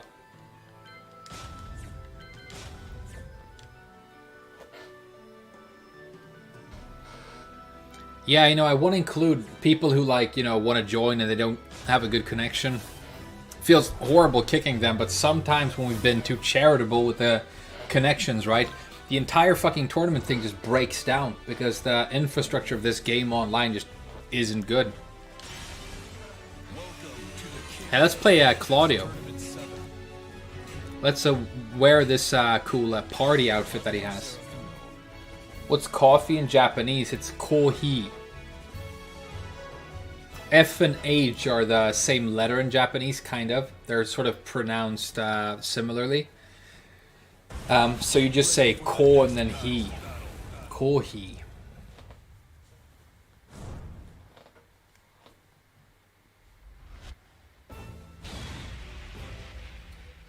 Oh damn, look at my first ever match as Claudio. For real. I don't think I've ever played Claudio before in a match. And my first match is going to be a mirror. Hey, that's sick. Let's go. How do I break the floor with Claudio, guys? This is the move, right? This is the move. You just do this move and it's good.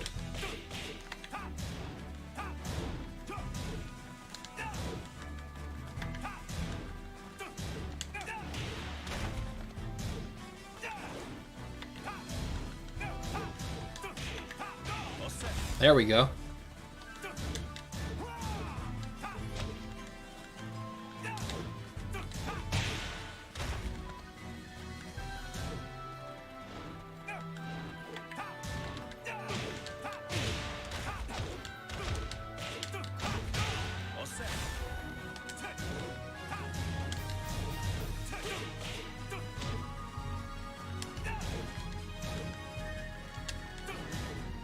You're supposed to hit confirm that, right?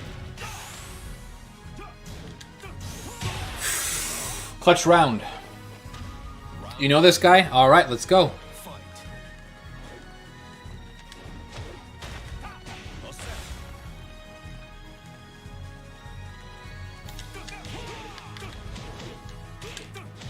I don't know what to do right there.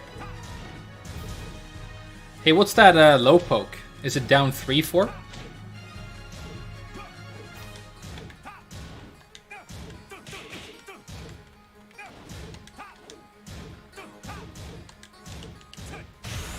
I don't know how to combo. I got the launch though.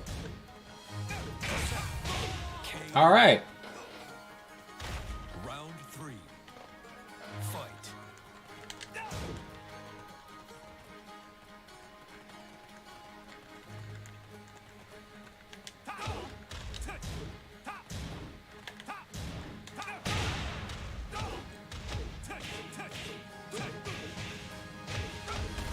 Oh, that's a floor break. Okay, I can use back 3-3.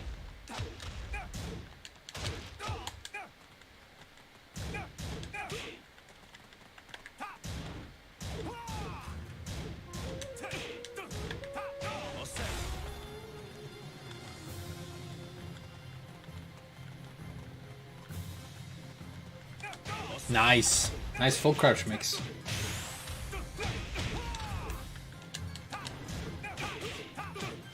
That's the low poke I want to know how to do. Down back 4-3. Okay.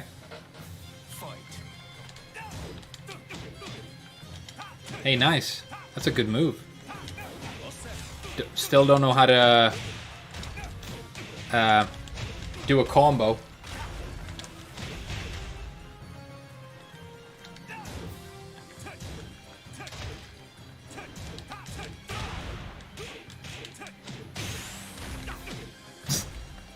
A nice combo frame.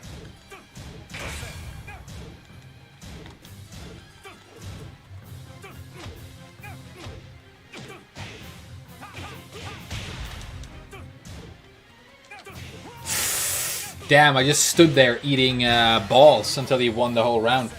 I was gonna win. 0 on hit. Hey, that's pretty good.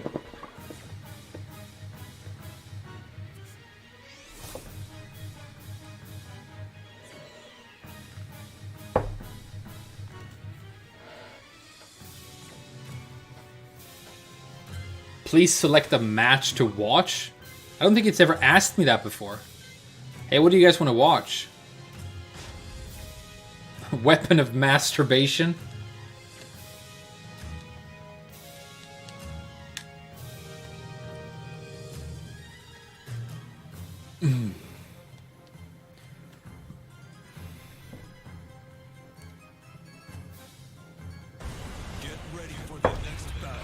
Hell yeah, Tekken tournaments on a Friday.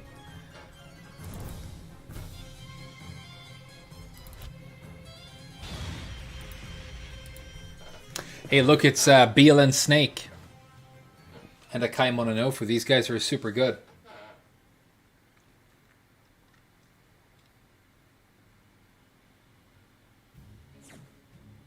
Power Crush is back 1+2. Back 1 is the broken homing move, right? I gotta learn combos after launchers that aren't the hop kick. The hop kick I think I can do. Round 1. Fight.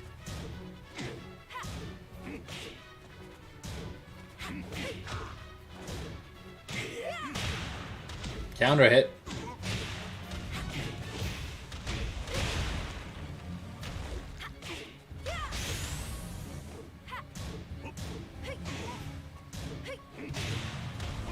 Nice. Wow, what a combo. What a Gonryu combo. Check it out. Good block. Good block. Damn, that was sick.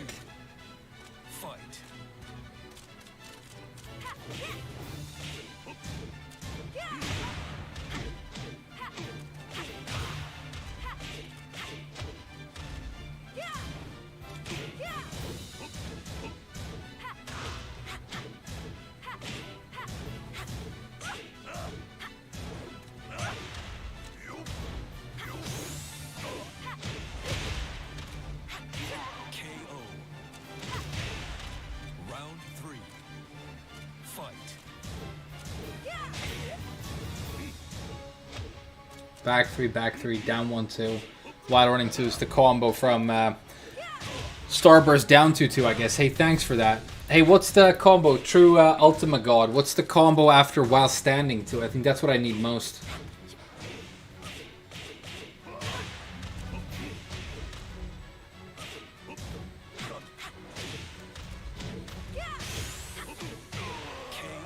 Hey, look at Beal and Snake. It's a good match, but he managed to take 3 straight rounds. Damn.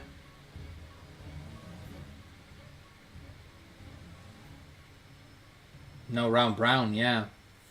Hell yeah. Hey, nice Josie. What do you think, Snake, about that Josie I played like 20 matches against earlier?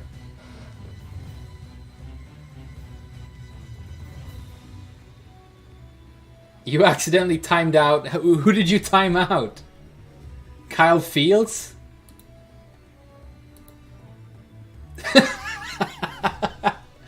Alright, so guys, I'm learning about the whole YouTube system here, okay?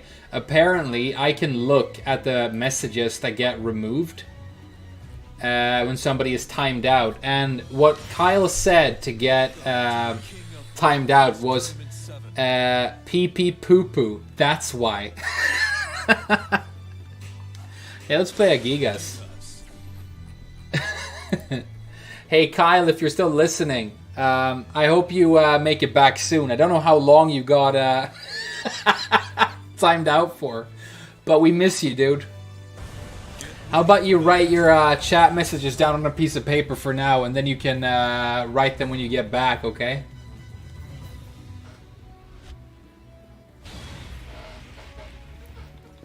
Well, he's timed out. You didn't ban him or anything, right?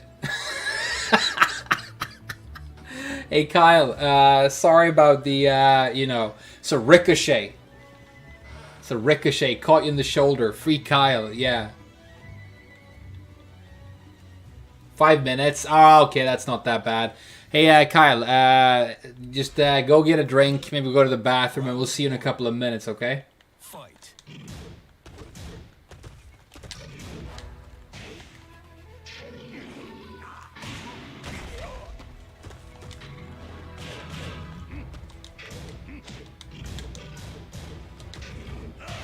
Hey, good punish.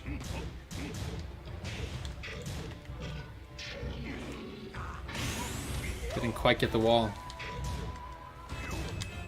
Hey, why did that punish? That's weird. Modestas Malakauskas. Hey, Modestas, are you... your name sounds kind of Greek to me. Are you Greek? I'm reading a book about Greece right now, and I'm really enjoying it. I just learned in that book how Thessaly got its name.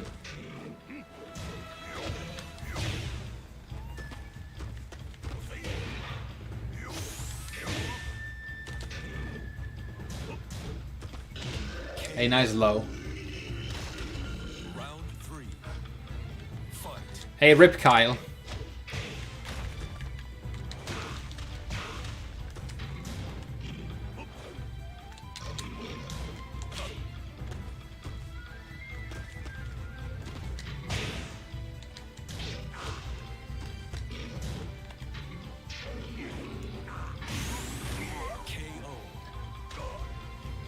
Hey, Dan Doman, you're Greek. Hey, that's cool. I think I've been to Greece twice. I know I've been at least once, and I remember really liking it. Our hotel had a lot of mosquitoes, but that's not Greece's fault.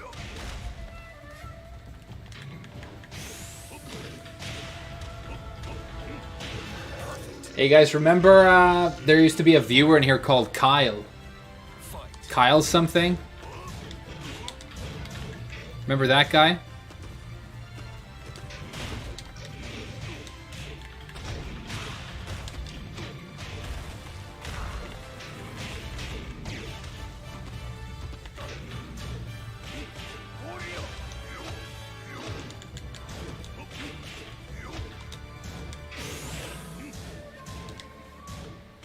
Damn, I'm out of the tournament already. The Claudio strat didn't work out. Hey, Rice-Eye Rampage, I play on a PS4 pad. Because it's the best option. Any moisturizer tech? My hands are often crazy dry. You know, there are specific very, very thick creams that you can get for feet. There's like foot cream. And... I think maybe you can get that on your hands as well, but the problem with that cream is that it stays on for like a really long time and it's sticky, right? So if your hands get wet... Hey, Kyle! Back from the dead. Good shit, dude. What's hell like?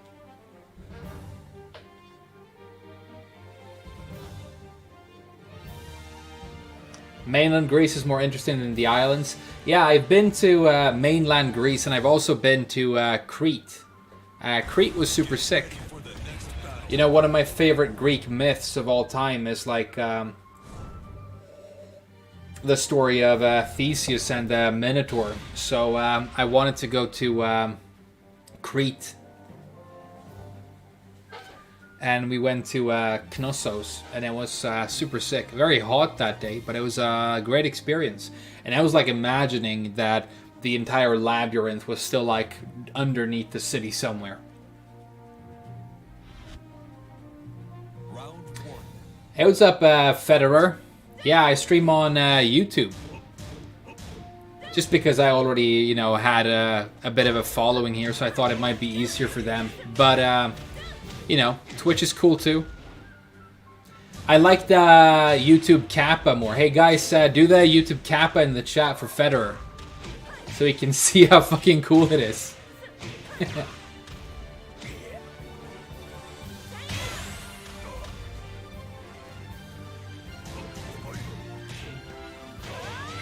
Hey, now that I'm knocked out of my own tournament, I actually wanted to ask you guys something. I was thinking about this earlier today. You know how you have people in fighting games who are like famously disliked. I guess some people call them heels, you know, like in pro wrestling.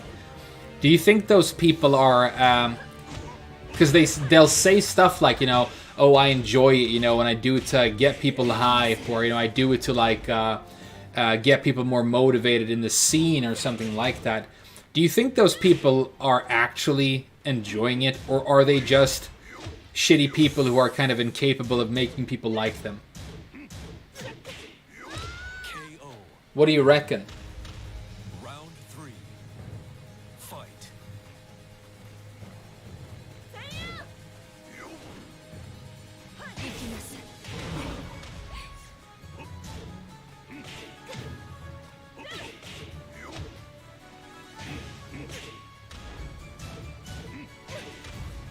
Do I feel ashamed about playing video games at 30 and starting fighting games at 25?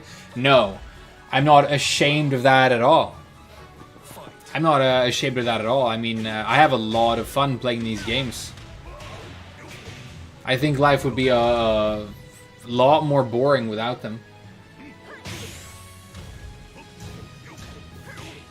But, you know, when you stream and make content, you also turn it into, first of all, something creative, where you actually spend time and effort, like creating something, which is great.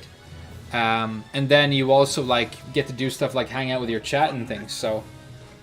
But even if you're just sitting around playing single-player games, I think it's... yeah, why would you be ashamed of it?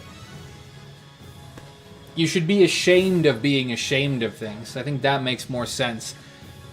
If you have a hobby, if you have something that you love, that you like to do, then being ashamed of it or trying to hide it is what you should be ashamed of, you know. Hey, good games, Federer. Yeah, I do remember we played, I think, a couple of days ago. I don't see you online as much anymore, though. Are you, like, playing less Tekken? Or maybe we have, like, bad time overlap.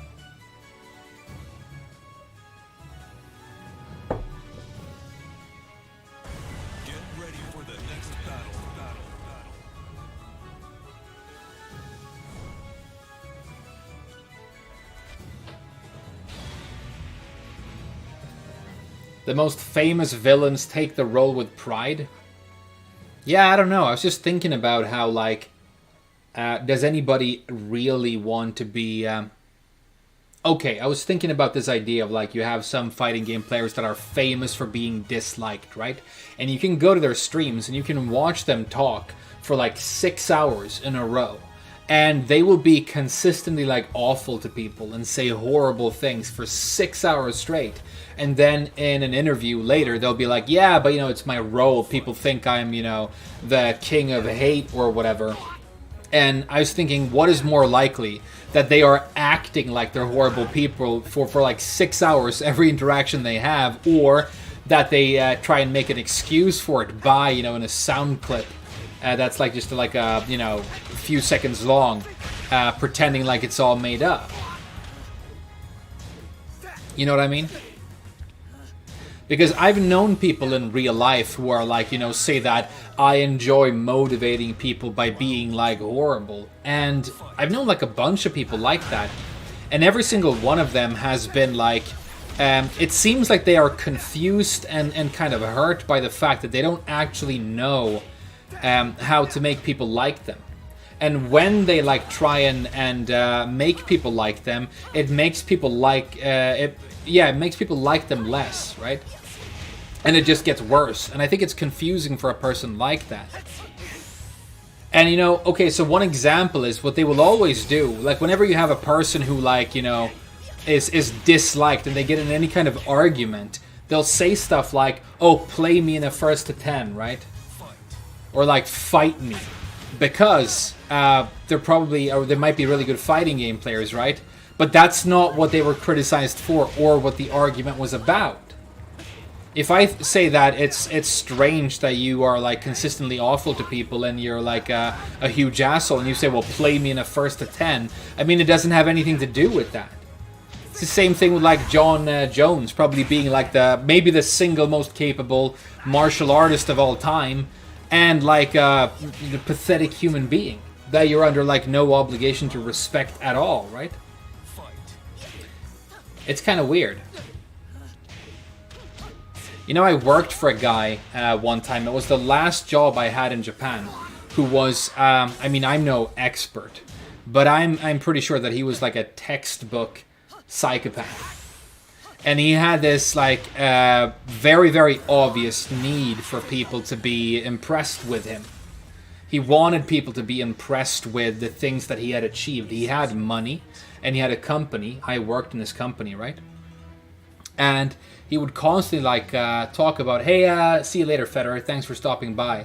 He would talk a lot about how like, look at all the things I've achieved. And it's important for all of you guys, if you want to be successful and impressive like I am, that you listen to everything I say. And it was also really interesting that if anybody in the office ever said something funny, or people were giving somebody else attention, you know, somebody came in, said something nice, brought donuts or whatever, he would be like, hey, shut up, sit down and do your fucking job, you know? And then when attention was back on him, he would be like joking and try to make people laugh. Because he needed to be like the focal point, and he needed people to constantly like call him impressive and like suck up to him. You know, he had a very, very fragile ego, and whenever it got dented, he was very, very quick to anger, right? And so he really wanted to like control those of us who worked for him. And when I started the company, he had like a phone call that he wanted me to make to an American person, a sales call. But because of the time difference, he wanted me to make that call at 1 a.m. And I don't work at 1 a.m. You know, I work normal office hours, like, you know, 9 to 6. But he's like, that's cool. I'll drive to your house and I'll come in and I'll give you my phone and you can do this business call for me at 1 a.m. And I said, no, that's not going to work. I'm actually staying at my girlfriend's house tonight.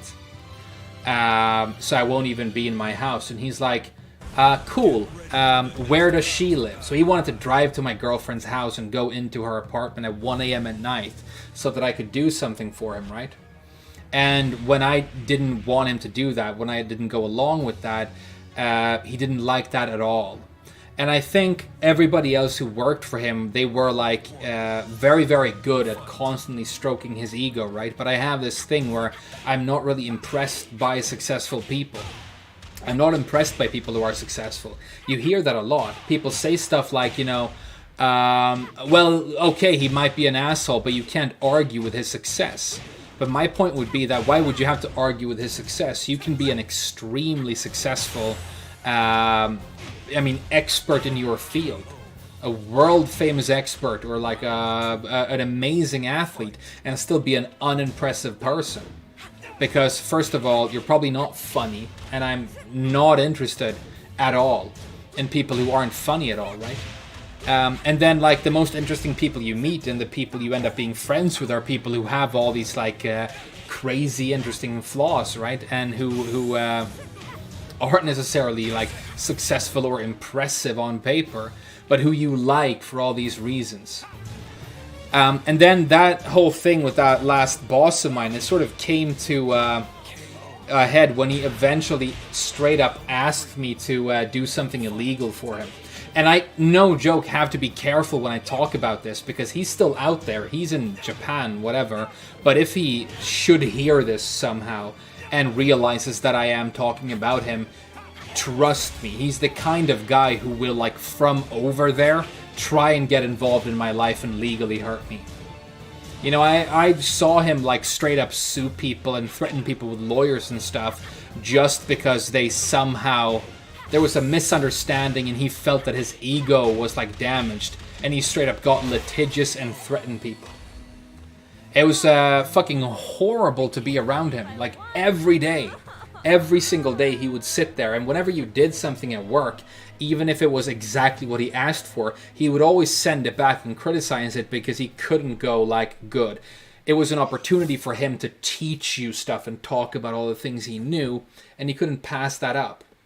But anyway, eventually, he straight up told me that I had to do something illegal for him. And again, I have to keep it very vague, but he basically asked me to forge some documents.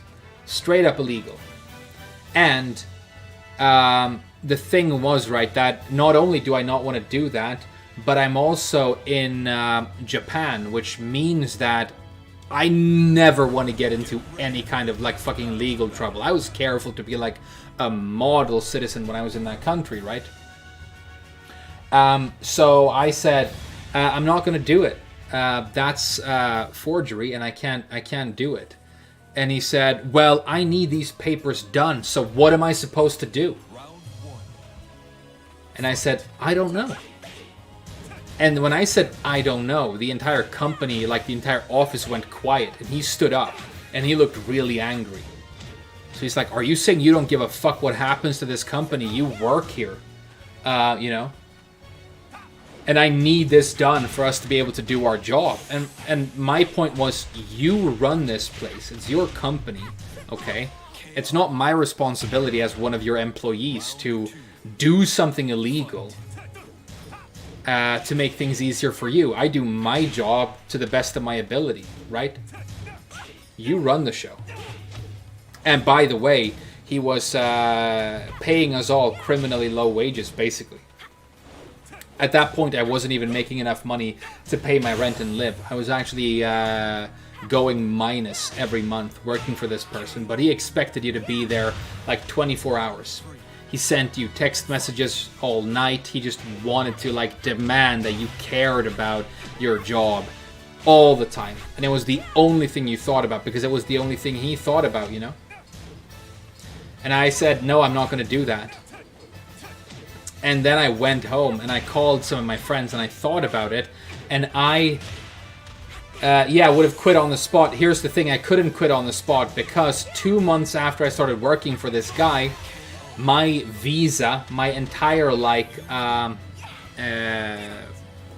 ability to live in that country was going to be renewed. And this guy, my employer, had agreed to, if I work really hard and make no mistakes, I'm going to sponsor your visa and I'm going to allow you to stay in this country and be with the person you love.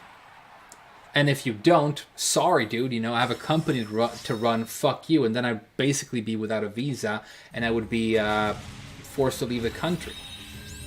But I wasn't going to do this thing for him. So I went home and I started thinking about, okay, is there any other way we can solve the situation we are in without me forging these documents? Turns out that there was a way to do it that involved compromise and communication, and I sorted it out. New tournament, by the way. Join. We're telling stories, but we're going to play another tournament here. And but after that, he was like, you're on thin fucking ice for telling me I don't know when I demand a solution from you, right? And then eventually when the time came for him to renew my visa and for me to go from... The settings for the tournament is double elimination, any, and it's on PC. And he said, okay, I'm not prepared to give you a full-time contract and a real salary because I haven't seen enough commitment from you yet. But if you want to stay on working for me a little bit longer, I'll allow it. I'll keep you part-time. And I said, I can't. I need the visa and a full-time contract for me to be able to stay in the country. So if that's how it's going to be, then I'm just going to leave. And he said, fine. Then by the end of the month, you're gone. And I'm going to have you sign all these documents that say that you willingly quit and I didn't fire you so that I have no responsibilities, you know, in terms of, you know, whatever. Labor laws. And I'm like, fine. And then last day, I worked for them and I did a pretty good job, to be honest. I was always on time and I did exactly what I was supposed to, but this guy wasn't about that, you know. He said, you know, you've actually impressed me these last few weeks. I'm going to be honest. I mean, you're not impressive or anything, but if you want to stay on and get a full-time contract and the visa, I'll do it for you. You can keep working here. So I'll see you Monday, right? And I just said, hey, thanks, dude, but I think I'm just going to leave. And I quit. And after that, I think what bothered him the most was that I consistently never looked up to him. He wanted to teach me things, he wanted to come across as impressive, but I like never gave him that. And he kept like calling me after I quit the company, saying, you know, we're going to have you come in and sign some more documents and do some stuff, okay? And I'm like, yeah, sure, I'll do that next week. And I just kept telling him next week until I wasn't in the country anymore. But he was like a genuine psychopath, I'm pretty sure. He didn't understand why nobody liked him. And whenever he like tried to make somebody like him, he would refer to his achievements. He would say, well, if I'm not an impressive, great person, why do I have all this money? And that's my point. I'm not impressed by success. Success to me is not impressive. At all. At all. Round 2. Fight. Sometimes even the opposite. I mean, if I sat down and I talked to somebody who was like a world-leading expert on something awesome, that'd be cool. You know, that'd be amazing. But what I'm impressed with then is like the knowledge, right? It's like the knowledge. And like the interesting life that person has led. It's not the success. You know, Michael Jordan, arguably the greatest basketball player of all time. He's in an interview and he's saying like mean fucking schoolyard bully shit to his like son in front of people, making him feel bad. And he's like, you know, that's how you become a winner, a success like me. And I'm like, dude, that's not the point. So you can be Michael Jordan and like the greatest, one of the greatest athletes ever. But, you know, fuck you. Round 4. Fight.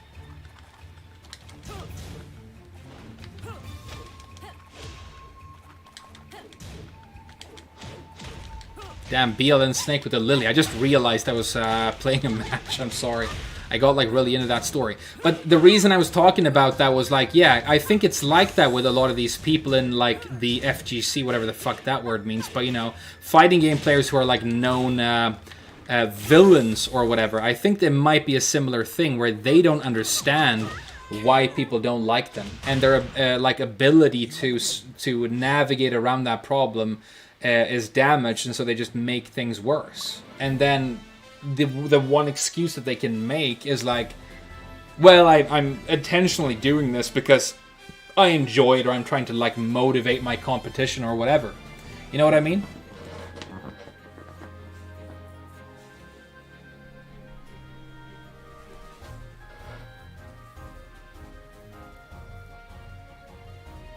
Should have said, poor planning on your part does not constitute an emergency on my part. Yeah. Obviously, right?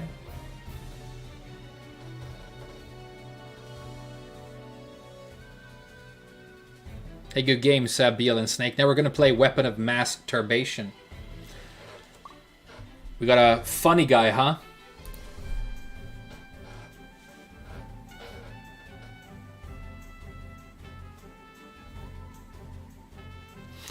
You know, one guy I worked with at that company was trying to support, he was a single dad trying to support his kid. And he was working full-time at that company, and he started saying that he wanted to get an MBA, like a degree in economics, and he was going to study for it and do the exams on the side while working this job, because he wanted to like learn more things about like companies and stuff, and you know, get a better job and better pay in the future, which is very admirable, you know.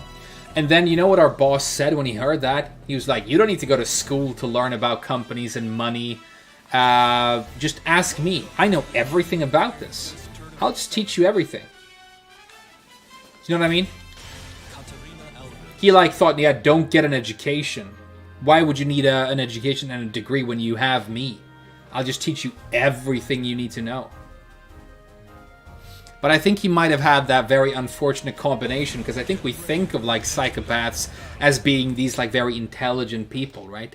It's like the serial killer stereotypical like psychopath thing. I think he had this unfortunate overlap of being like a psychopath who wasn't all that sharp. Might have been it, but I don't know. Stay humble or humbleness will come to you, yeah. Mike Tyson is... his podcasts are great. Man, that guy's been through stuff, huh?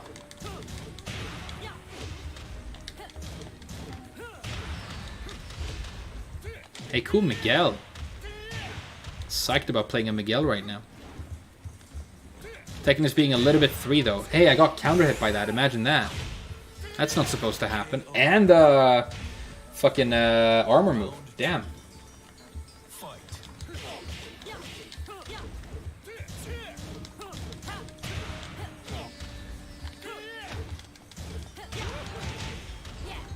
Damn, I thought that would hit for some reason. I know it doesn't.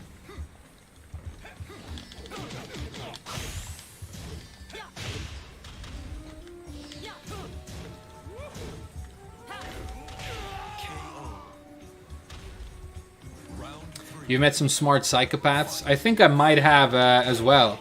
But I was thinking about that too. Like, again, I'm no expert on any of this, right? But I was thinking about it like, okay, if you have this thing where you don't experience emotions the way other people do, but most people around you, you know, don't have that problem, that means that from a young age, for you to be able to successfully interact with people, you have to start watching and gauging reactions, right? And understanding, okay, when I say this sort of thing, it makes people feel this way. So I think you very necessarily, just to be able to survive, become a manipulator, right? And maybe that's why people think that they are like intelligent. Maybe that's part of it. I don't know.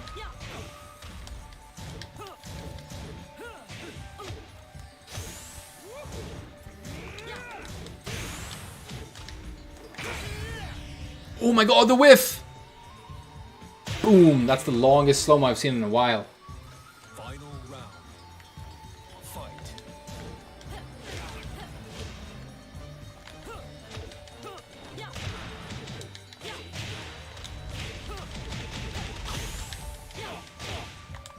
Hey, cool Miguel, dude.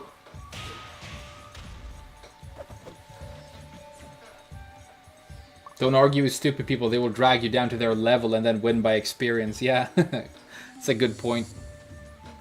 Or you could just not argue with people at all, you know, and not have opinions. It's difficult when you have to have, like, jobs and stuff and be out there and do things with people. I feel like one of the keys to me having, like, such a... Like, I really like where I'm at right now. And one of the reasons for that is that I have fewer people in my life. Got, you know... my girlfriend, couple of friends who I really enjoy being around. And that's it. You know. Hey, good games, masturbation.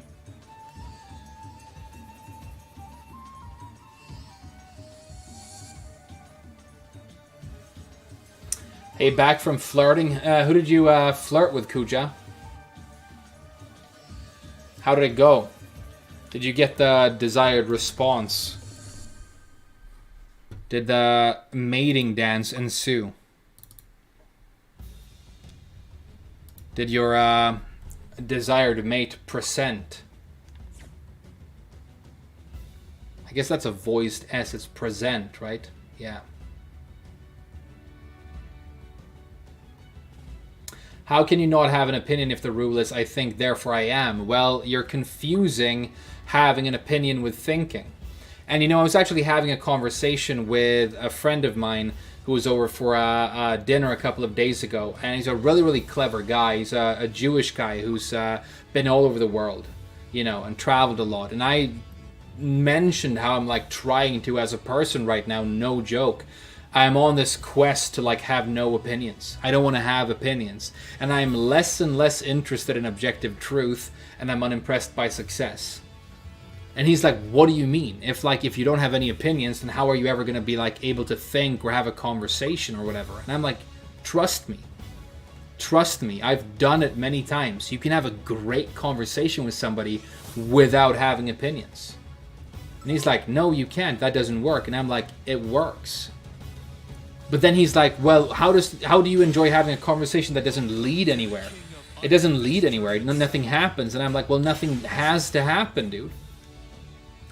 Just fucking let go of the idea that every interaction you have with somebody is some sort of a competition. That you're trying to get some sort of point across. It's something that the Japanese people are very, very good at. I had a bunch of great conversations with people where we did not express how we felt about things. We just talked. And you can get to know people that way. You really can. It works. And if you're talking to people and interacting with people, but you don't have these opinions all the time, then you're always learning. You're always learning. You kind of become a vessel, right? So I'm like seriously trying to get to that point where I just like have almost no opinions. I mean, absolutely no like thoughts on things at all might be difficult, but what if you could boil it down to like suffering bad, fun, good, funny, good, no Bryans? What if that was like, that was the fucking sum total of your like values? But sometimes now when I talk to people in Sweden, it's very palpable here in Sweden how everything is this fucking issue of how you feel, and it's not even opinions. It's like political ideology and corrosive, boring bullshit like that. They try and drag you down into conversations about things like, you know, politics, and I just go, I don't know. I don't know. And when they say, like, how can you, like, not know? They think I'm uninformed. I'm like, I don't care. Doesn't mean that I'm not going to, like, read an interesting book or maybe listen to, like, some interesting story about the things that you're talking about. But I don't want to do it, like, trying to figure out how I'm going to feel about this. And then when somebody asks me about it, I'm going to be like, this is what I think about the thing. No opinions. Opinions are trash. You know what I mean, right?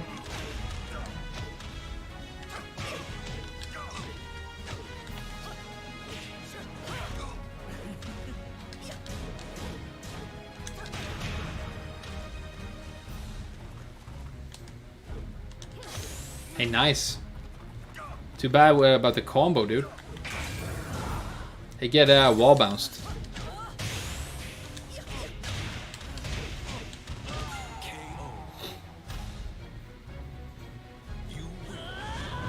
Video on this topic, yeah, I'll check it out.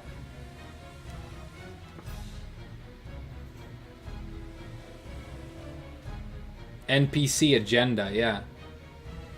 Opinions are trash is also an opinion. Yeah, but that's exactly what these fucking people are trying to drag you into opinion measuring contests would say, right?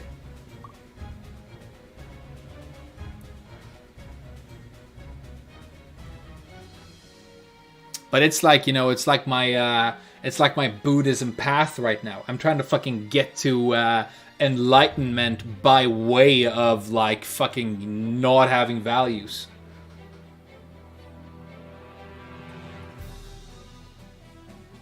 You know, if I ask somebody, like if I ask you, what's your favorite color? I think some people have like, very few people have actually sat down and like thought about, how do I feel about these different colors? Which one do I like the most? And come to that opinion. It probably switches for most people depending on the day or what you're talking about. The color of what, you know? I like green, but I don't like green eggs. But you ask somebody their favorite color, and they will go on this fucking epic story of how, like, when they were young, their dog was blue, and they liked the sky and freedom, so they love blue, and I have this deep connection to the sea. And they tell you this fucking masturbation, fucking wank-off story about how they're this, like, fucking epic, complex creature. And that's why they have this, like, opinion, right? But I think it's dog shit. I think they probably don't know what their favorite color is. It's not an easy question to answer. And I don't think like anybody sits down and actually thinks about that too much. I guess that's what I dislike about it. It's very, like, having opinions is very masturbatory. And when you're sitting around listening to somebody like talking about their opinions, and you guys are listening to me do it right now, I know the irony, right? hey, get opinions talked at you guys. But it's kind of like somebody's jerking off in your face. It's very similar to that. And I don't feel I am under no obligation to sit there and soak in your cum that you're shooting in my face, you know? I'd rather just, like, leave. Get ready for the next battle. I'm the best lay main in Sweden. Hey, thanks for noticing.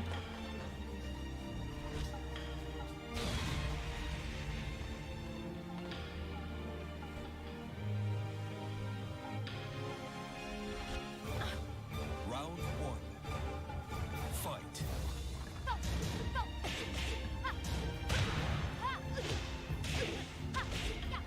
And you know, another really interesting thing that I've noticed is like a couple of times in my life I've talked to like really like people who are experts at something. People who like know a lot about something. Like I talked to a paleontologist one time who's like not even like, it's not like, oh, paleontologists, they know a lot about bones. This guy was like all about like certain fucking tiny bones, one part of the body of like one kind of creature, right? And what's interesting about people like that is that when you ask them for opinions, they usually don't give them.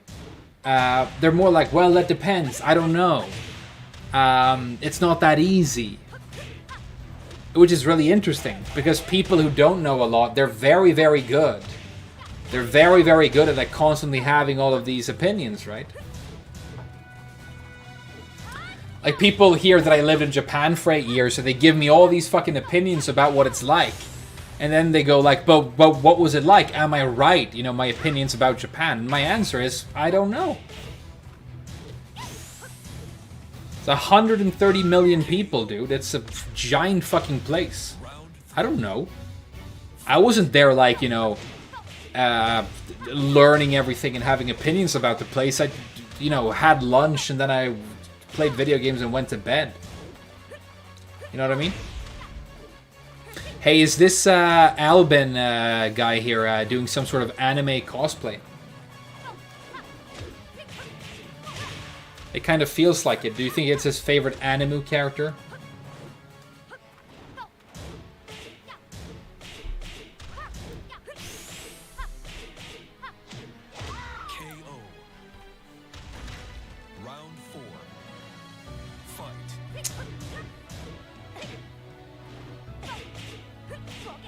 The more you know, the harder it is to form an opinion.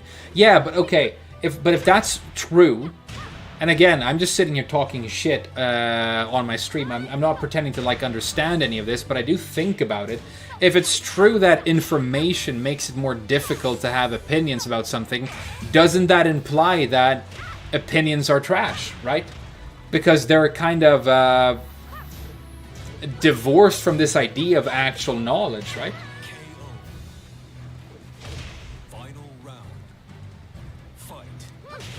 If knowing something about something makes you less likely to have an opinion about it, then aren't opinions by definition trash? High School of the Dead. You know, I actually watched that one. And I thought it was a pretty fun idea. I think they did, you know, the coolest thing about like zombie movies is when the outbreak starts. How they do the whole like people noticing that something is going on moments, and you can do it like an interesting and fun way. Sometimes it's just like, you know, shit on the news.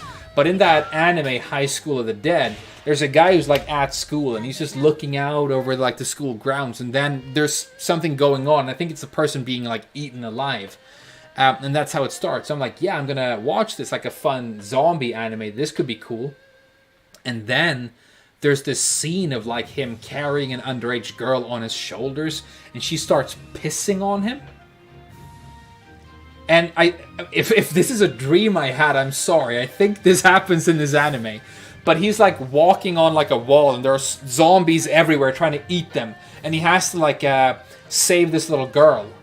And then she's like, oh my god, and she starts pissing on him. It's like a piss fetishist scene with an underage girl in the middle of like the zombie apocalypse. And it's, you know, that's why anime fans, that's why weebs can't have nice things. That's why weebs can't have nice things, because you're like, oh yeah, zombies, hell yeah. And then there's like a fucking lolly piss scene in the middle of it. There's another one where there's a girl in the show, I think. Oh, you remember it? Good, so I'm not making it up. There's a girl in the show who's like really good with the sword. She's in like the school sword club, and she's great with the sword, right? But then there's zombies everywhere, so she can actually use her sword now and like cut zombies down. She can use it to actually fight and like slice people to pieces, and it's a good thing because she's like fighting zombies, right? And she has this moment where she like realizes that I should just give into my nature and admit that killing these zombies with my sword is sexually exciting me.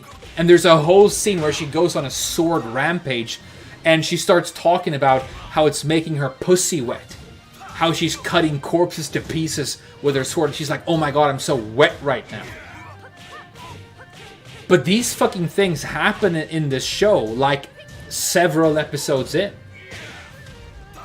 So it like, you know, it suckers you into thinking it's going to be like a fun, silly goose time about zombies. And then all of a sudden that stuff happens, you know?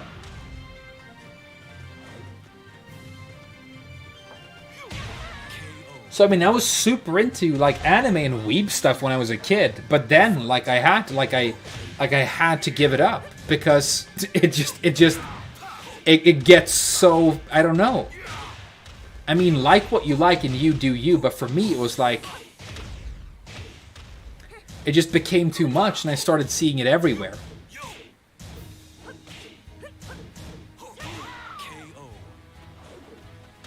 I just started seeing it everywhere.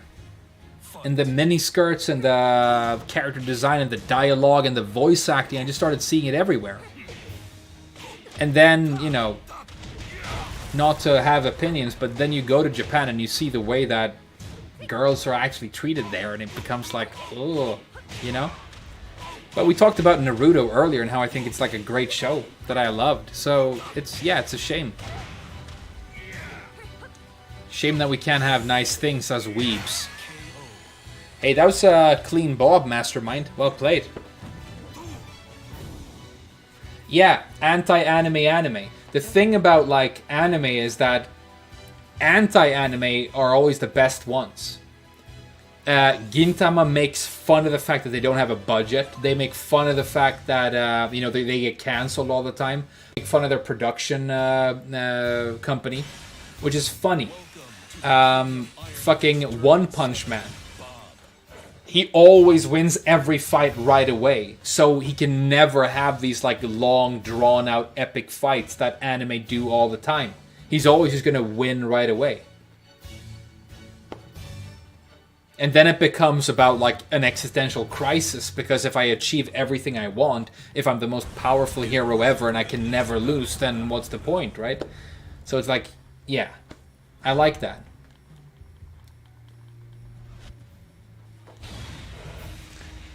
Let's do a Bob mirror, yeah? You guys watching anime on a Friday evening?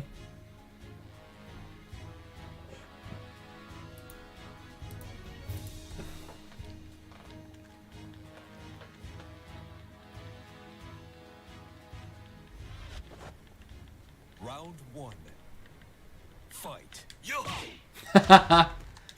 Great minds, dude.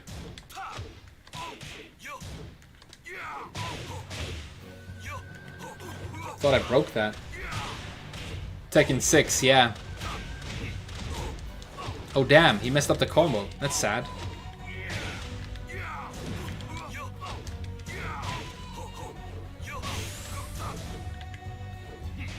Hey, good whiff punish. This guy's nice. Round two. Fight.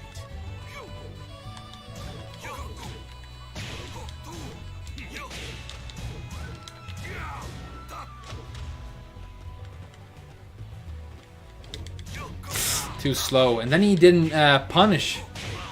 That's sad. You could have gotten like a big combo there, dude.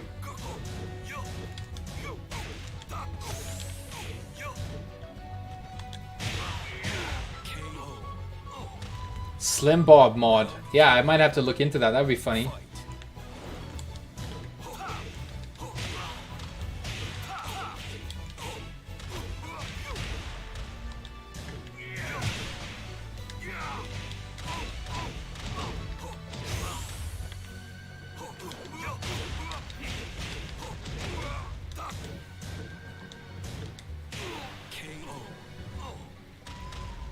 Round 4. Fight. Nice down back 1+2. I love that launcher. Hey, cool combo. That's you can do really high damage combos like that with Bob. Actually, I don't do it. I don't think I've ever done it. But you can do if you launch. Let's try and do it. Actually, you can do.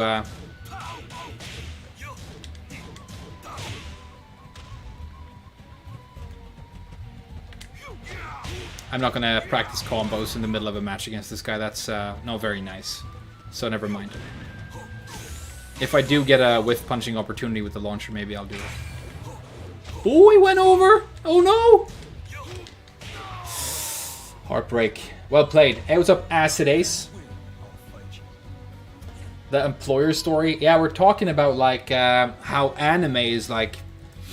A lot of people like it, but then it has to go to these like fucking weird places all the time, and it kind of makes it difficult for you to enjoy it, you know? I don't have any mods installed, no. I don't actually know how to put mods in the game. I've seen a couple that I liked. I liked the Miss All Sunday mod for Zafina. It has the old school white coat and hat that Nico Robin had in like old school One Piece. See, I'm a total weeb. And I also liked one that was called Lizard Skin Eliza. You can play Eliza, but she's got the skin of a lizard, dude. Let's do one more. Let's go.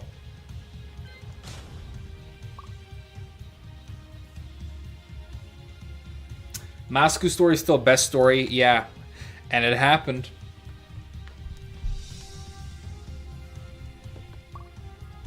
Mods are easy to get. I kind of assumed so, because you see so many people do it. But, you know, yeah.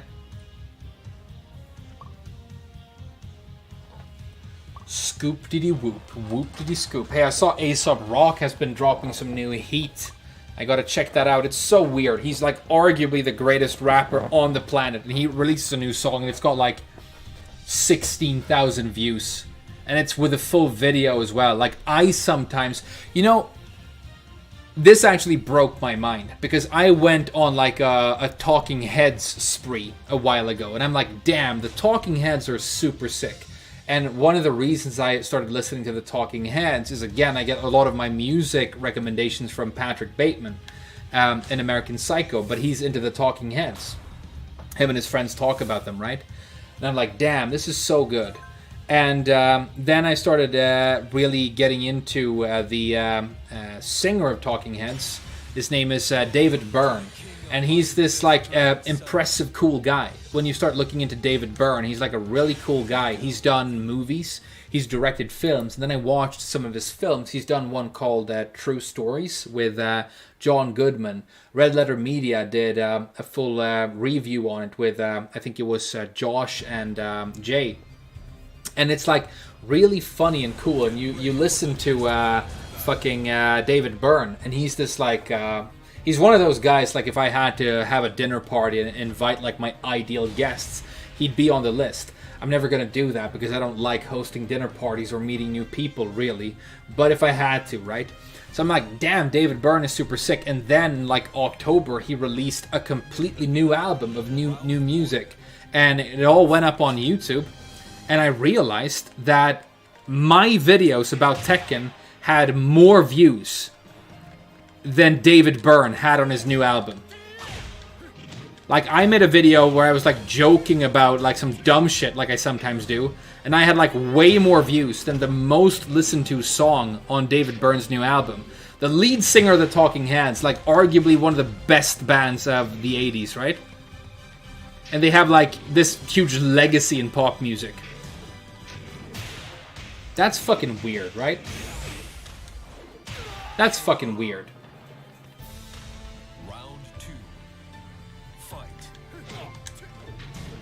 Hey, look, it's Talon.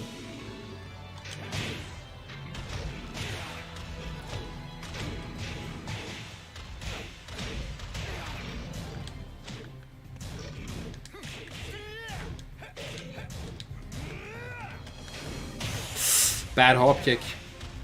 A nice conversion. Hey, look at these Gigas combos. Time to make the comeback. Searching for a no pants. I already have one. He's called Two Shirts. But Rochak, if you wanna, you know, help out with the channel and stuff, I'm very open to like advice, and I have enough mods at the moment, but I'm gonna need more at some point.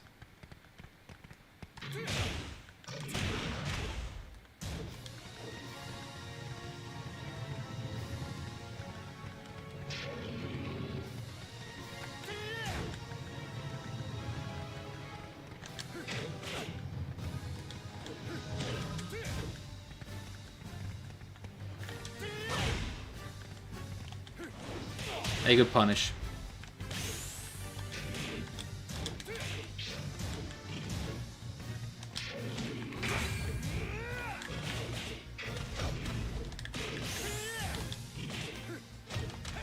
Woo! Round 4. Fight.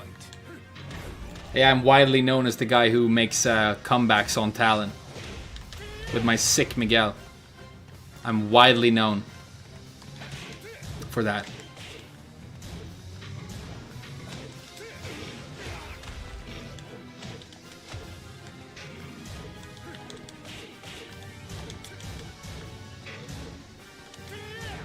A good punish, damn.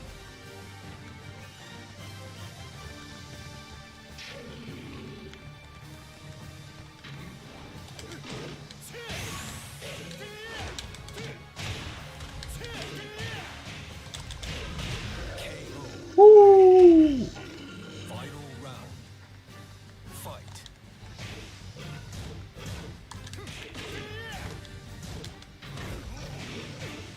I'm widely known for getting comboed, but then I make comebacks. Like a Chad. A good block, dude. Fuck.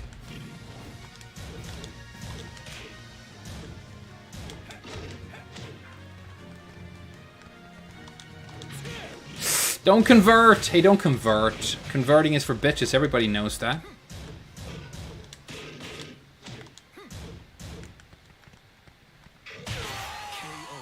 I had him too.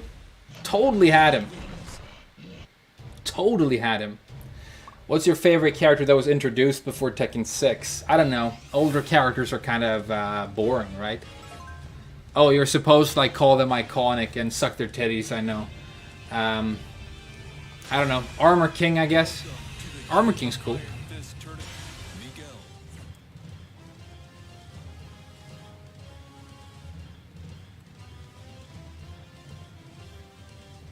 Yeah, some of you guys are going to have to be mods at some point. But for now, I think I'm going to have to start by picking from channel members, you know, because they've already made a bit of a commitment and stuff. Don't make me choose between you guys. I love you all. Especially the ones that have funny names. Like Parasect Kazuya Bandicoot. Round 1. Fight.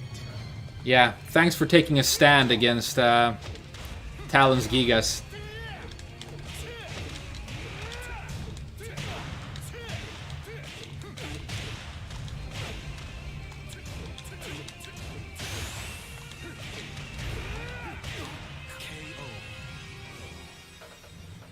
Round 2. Do I think Law is really weak this season? I don't know. I don't think so. I think Law is pretty good, but I don't. I've never played him, and I don't play against him that much either, to be honest.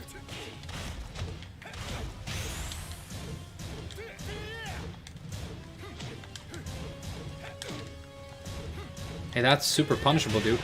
Should have punished him more. 2-1. I love that. Round 3. You'll help out with the mod choice. Hey, Connor Trainer and Panda Shoes. You guys are really reliable. You're always in here, like, doing cool stuff, like timing Kyle Fields out. Hey, Kyle, get timed out. And Two Shirts is an OG as well, but, you know, he's in a different time zone and he has kids and stuff. What did I do to tweak the settings for my mic? You have the HyperX Quadcast. Well, first of all, you can. There's a little knob on the back and it chooses like the area that it's going to collect sound from, and I do it where it doesn't like pick from the behind, from the rear. It mainly focuses like on the front, and then you have a volume switch underneath that you twist like that, and I turned it up to almost max. This mic is just really good for voice when you have it turned up, and then you can turn it down, and then if you turn off like your recording software, maybe you use, you're just in your editor and you turn off like music and everything and you just talk right into it on a high volume, you can get super good like voice quality. That's what I use for like my podcasts. But right now it's just sitting there. Yeah. And then it's more about, finding a balance of like voice and music and in-game sound effects, because when one overpowers another, like it gets weird. But I suck at this, trust me. So, you should probably ask somebody else. Hey, thanks a lot, JPro, 14,000 or 1,400p. Thank you so much for that very generous donation, dude. How's your Friday going? You a Lee player? Are you having an excellent Friday? That's how you say excellent in Japanese, by the way. You say excellent. I'm gonna keep playing Miguel. You guys, we were close to the fucking TG promo on Miguel, and once you have TTG, you're gonna get TGP. So I want Miguel to be like one of my highest ranked characters, and I want to like fucking get the Miguel tattoo. Damn, I want Miguel to be in Tekken 8. I love this character so much. I want him to be in the game, and his zombie sister. That would be so cool.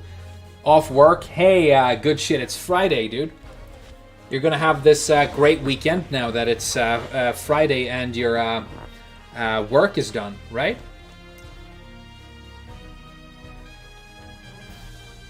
Nightinghawk. That's a cool name for a Lars, and he's got very like his hairstyle looks like somebody called Nightinghawk. Gonna break that because I'm an OG Lars player.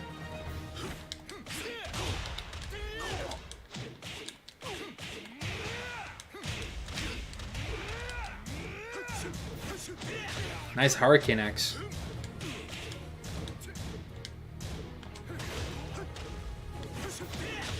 Damn, the low crush on Hurricane Axe, huh? Counter hit.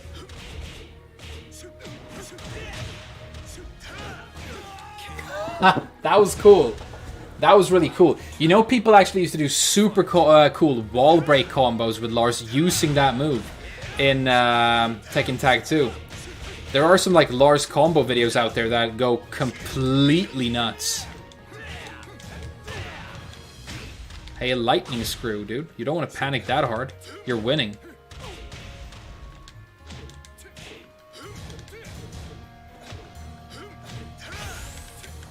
A good whiff punish. Hey, look at Nightinghawk. What a good player. I'm gonna have to like turn it up. Hey, let's get dangerous. Is that what a Darkwing Duck used to say? Hey, Darkwing Duck was like my favorite cartoon. I had it on VHS.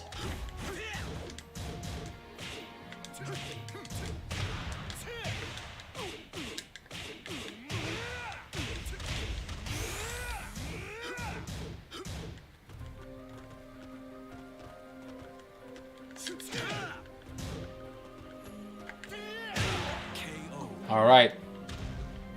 Round 4. Fight.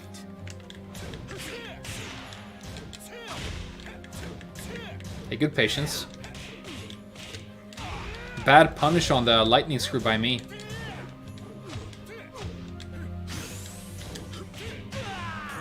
Alright, we gotta focus on the like, hey, you like Darkwing Duck? Yeah, Darkwing Duck was so good. But you know what's really funny about like being into cartoons and stuff from the past and Disney movies when you're Swedish is that, you know, my generation at least, when we were kids, all the cartoons we watched were in Swedish. So like, I'm only used to hearing that Team Rocket, you know, motto when they show up in Swedish. And you know, in Japanese, they're not even called Jesse and James. They're called Musashi and Kojiro. Hey, Well played, Nightinghawk. Sick Lars. When my girlfriend found out that Jesse and James were called, or that Musashi and Kojiro were called Jesse and James in the rest of the world.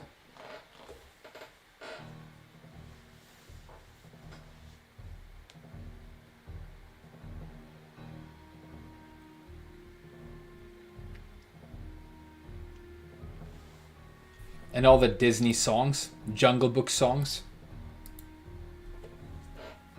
Did Brock still say jelly donut? Nah, about the onigiri, right? Yeah, I think he called it a muffin or something. I don't remember. It was something, yeah. But I remember one scene when Team Rocket were on like a longboat and they were dressed up as Vikings, and I think Jesse said, "Hey, I thought Vikings died out," and somebody said, it might have been Ash or whoever said, "No, Vikings still exist in Norway." Hey, Kyle Fields, thank you so much for becoming a member. That's really great. I'm glad you didn't get butthurt by getting timed out earlier. And Sexbot is back too. Back to pretend work. Hey, dude. Top tier strat, Parasect, Kanzia, Bandicoot. Get wireless headphones. Put one in the ear that isn't facing where most people sit. And then just listen to audiobooks, dude. And you can learn stuff and have like a good time. And it doesn't matter what you have on screen, right? There's all kinds of good books. I'm reading this book about Troy now. It's really great so far. Hey, thanks a lot, Kyle Fields. Yeah, he came back. Just won your promo match? Hell yeah.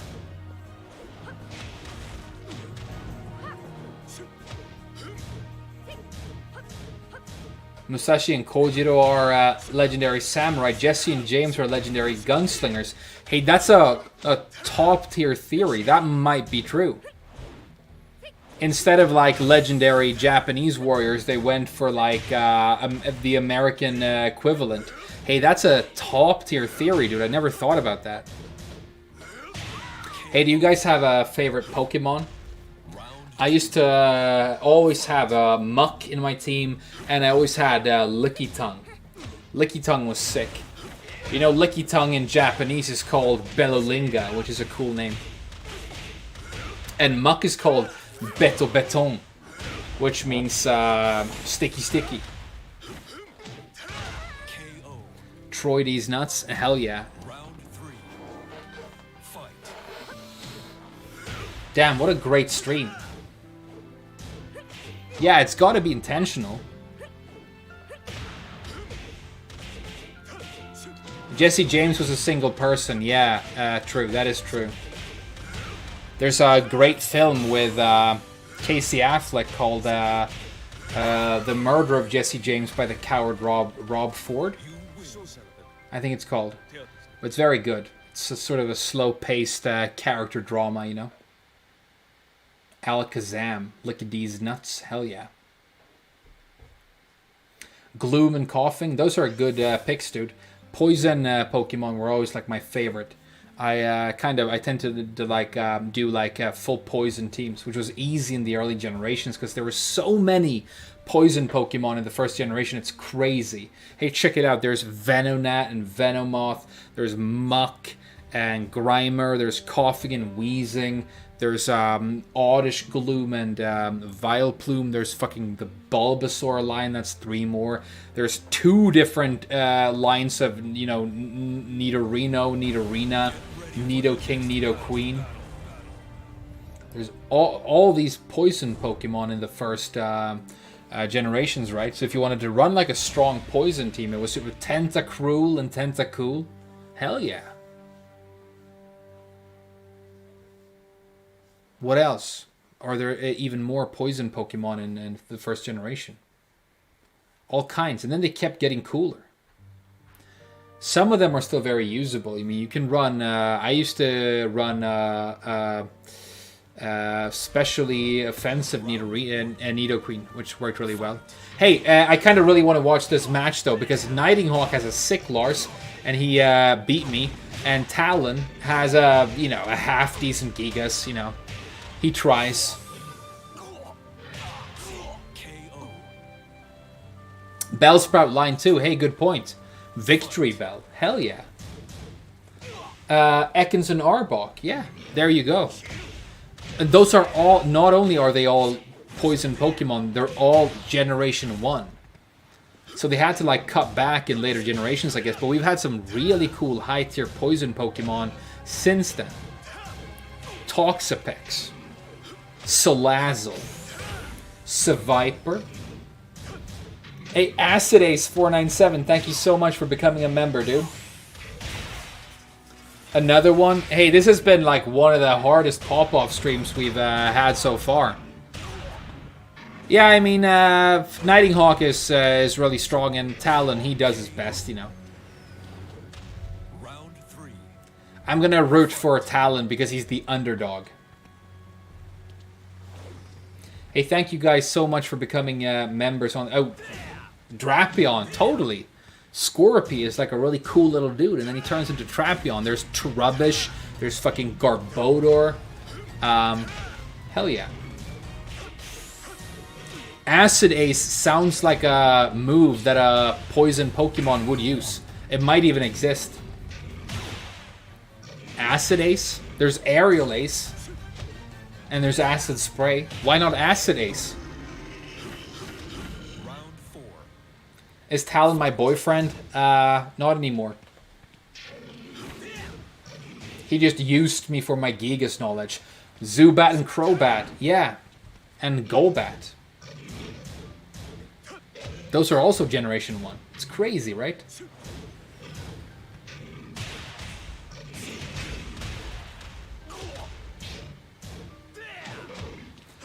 You were into cards, and acid was a cool word. Hey, yeah, that makes sense. Acid Ace is a good name. It's a really good name. Hey, look at Talon with the combo. Not quite gonna kill. 4-4-2. Down forward one, the keep out. Tackle. Nice low berry! Come on, Nightinghawk, you can do this. You have the rage. Get the wall, get the wall, get the wall. Rage Stripe, Rage Stripe. No! No! That would have killed. That would have killed. Krogunk, hell yeah. Krogunk, good points. Hey, what about Breloom? Oh, that's grass fighting, I'm sorry. I just said Breloom because you give him the poison or because he has the poison heal ability, I'm sorry. Oh, there's still one game left. And Akai Mononofu is another great player. I wonder if he's going to bring his Gonri. Hey, Nightinghawk, I'm really sorry about that. My ex-boyfriend Talon, he gets lucky a lot. Hey, Talon, like, I'm like most impressed by when I watch your Gigas is like you have these fucking conversions locked and loaded, right? Whenever I launch with Gigas, I'm like, okay, I'll just do forward 2-1 for now and I'll spin, or the down back 3 spin move. But you're like, fucking converting and breaking floors and walls and stuff. I feel like what I need to do to get my Gigas to the next level and get the really high ranks is like work, like lab a lot of fucking Gigas combos.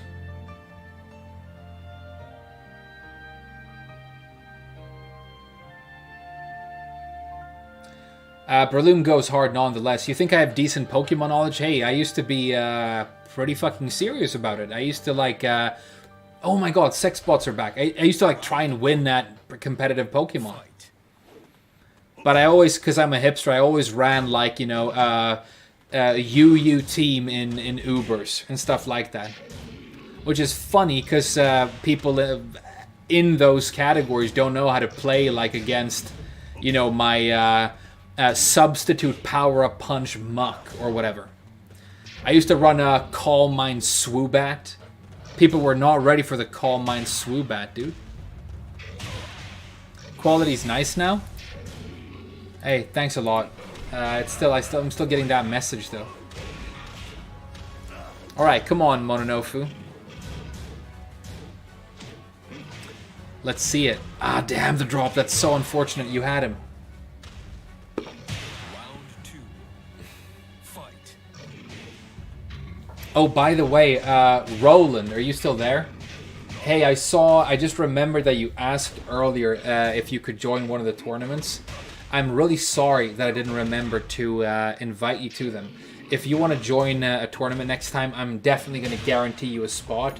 So just write it in the chat, and then I will invite you when I create the next one, okay? I'm more than happy to do that for people who become members and stuff, dude, of course. Like, I'm sorry because I saw it and I was thinking about it, and then we started talking and I forgot. Hey, look at Talon. He messed up the combo. Rare combo drop from Talon.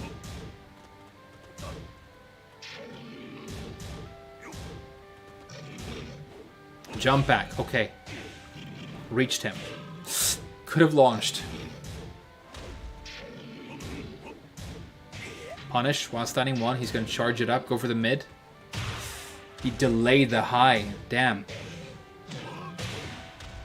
Alright. Gone Riso showing signs of life here. Damn, the stance mix-up. Missile. Woo! That was nice. Hey, Roland, for sure, dude. Whenever you catch me next time, just let me know. I'll definitely give you a spot, dude. It's July Basho now? Yeah, I should watch some sumo. I hope Spag streams some sumo. I'll watch it on his stream. My normal regular time is I usually, like, right now is evening in Sweden. But I'll try and stream. I do a lot of earlier streams as well, where you should be able to watch them in the US more readily. But, of course, I'm going to do like this time on weekends as well. But I'm going to spread it out so that, you know, people from different countries are able to join and stuff. But it's also about what's happening, you know, that day in my life and stuff like that.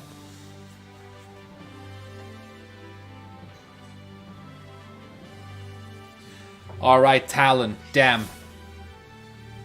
Bracket reset. This is the final game of the night, guys. That hard read was filth, yeah.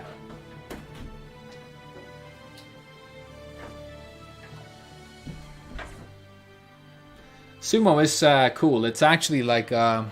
it's a really, really high tier, like, martial art to watch. It really is. Once you, like...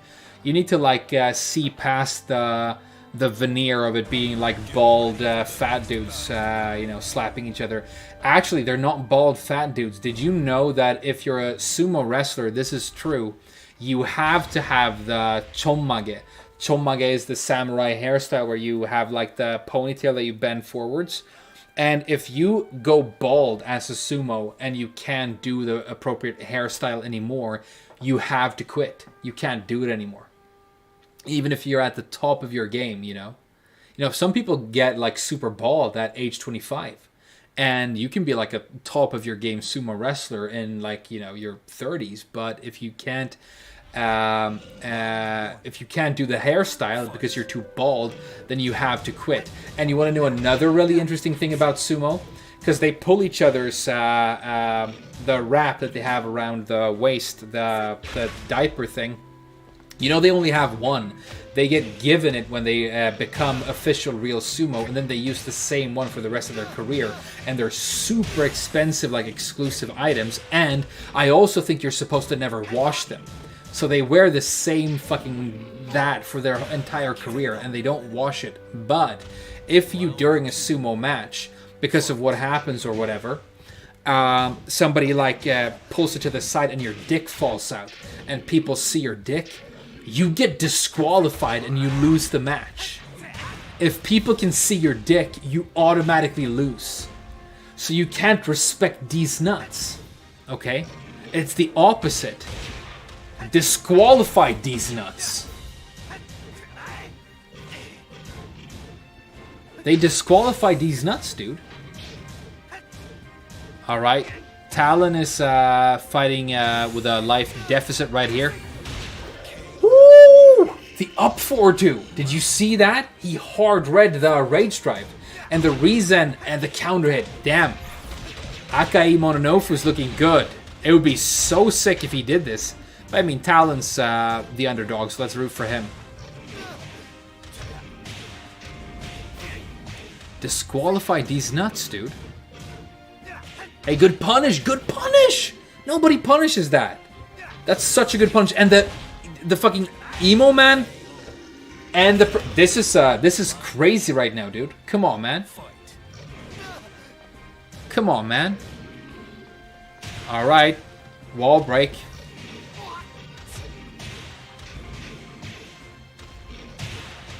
It's not looking good for our hero. Nice break on the overkill. He's still awake. He just needs to remain. He just needs to retain composure here. Never mind it being the final round. Whatever. Okay. It ain't nothing but a thing. Damn, he's still doing forward 3, huh? Nice parry! Nice parry! Ura! Dad, this is like... Oh no! The was standing 3?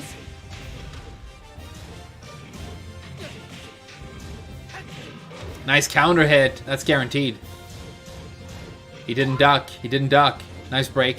You're in the corner now. Oh my god, it's gonna bounce. Damn. That was a sick final match, you guys. What a great tournament. Yeah, Alvaro, that was so sick. You were so close. Both you and me got really, really close, but you got closer. Great players. Damn. High level AF, yeah. But Alvaro always like shows up and he's like, yeah, I'm a fucking, you know, I'm a emperor. But he plays like somebody who's much higher than that. He's high as fuck.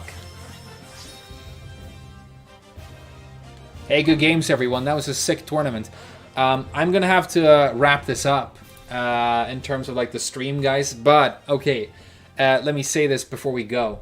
This was like one of the hardest pop-off streams we've had. Bunch of new members, bunch of like donations. We talked about no opinions. I think we managed to have quite few opinions. We almost got the fucking Miguel TTG as well. So I mean, this was like a high tier stream. I really can't wait to stream again soon. Hey, Acid Ace, Kyle Fields, thank you so much. Motto, but he's an OG. He's an OG. Connor Trainer shooting the sex bots. He's a bigot. He doesn't like androids.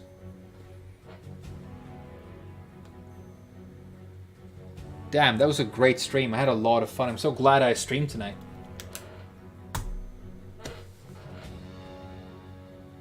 Stream next Monday.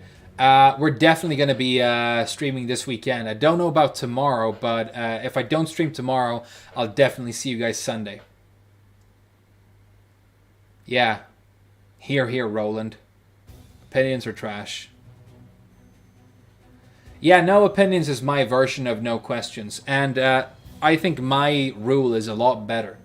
Because questions are usually like good. People be like, hey, how do you do that move with Miguel? And then I like tell people how to do that move, and then more people play Miguel. You know, it's great. But no opinions. Now I don't have to listen to any dumb shit at all. No opinions is the better rule. Rule number 1, no opinions. Rule number 2, don't copy errors too much. Because you'll get a copyright strike eventually. I mean, I have a mod called 2 Shirts. Hey, thanks, Retro Sailor Moon, Red Ranger. Home, oh the room, oh the river boom. Kage. And the sick character creator song to end on as well. Hey, thank you so much, guys. Have a great weekend, and I'll see you later this weekend. Have a great weekend in the room and the living room. Peace out.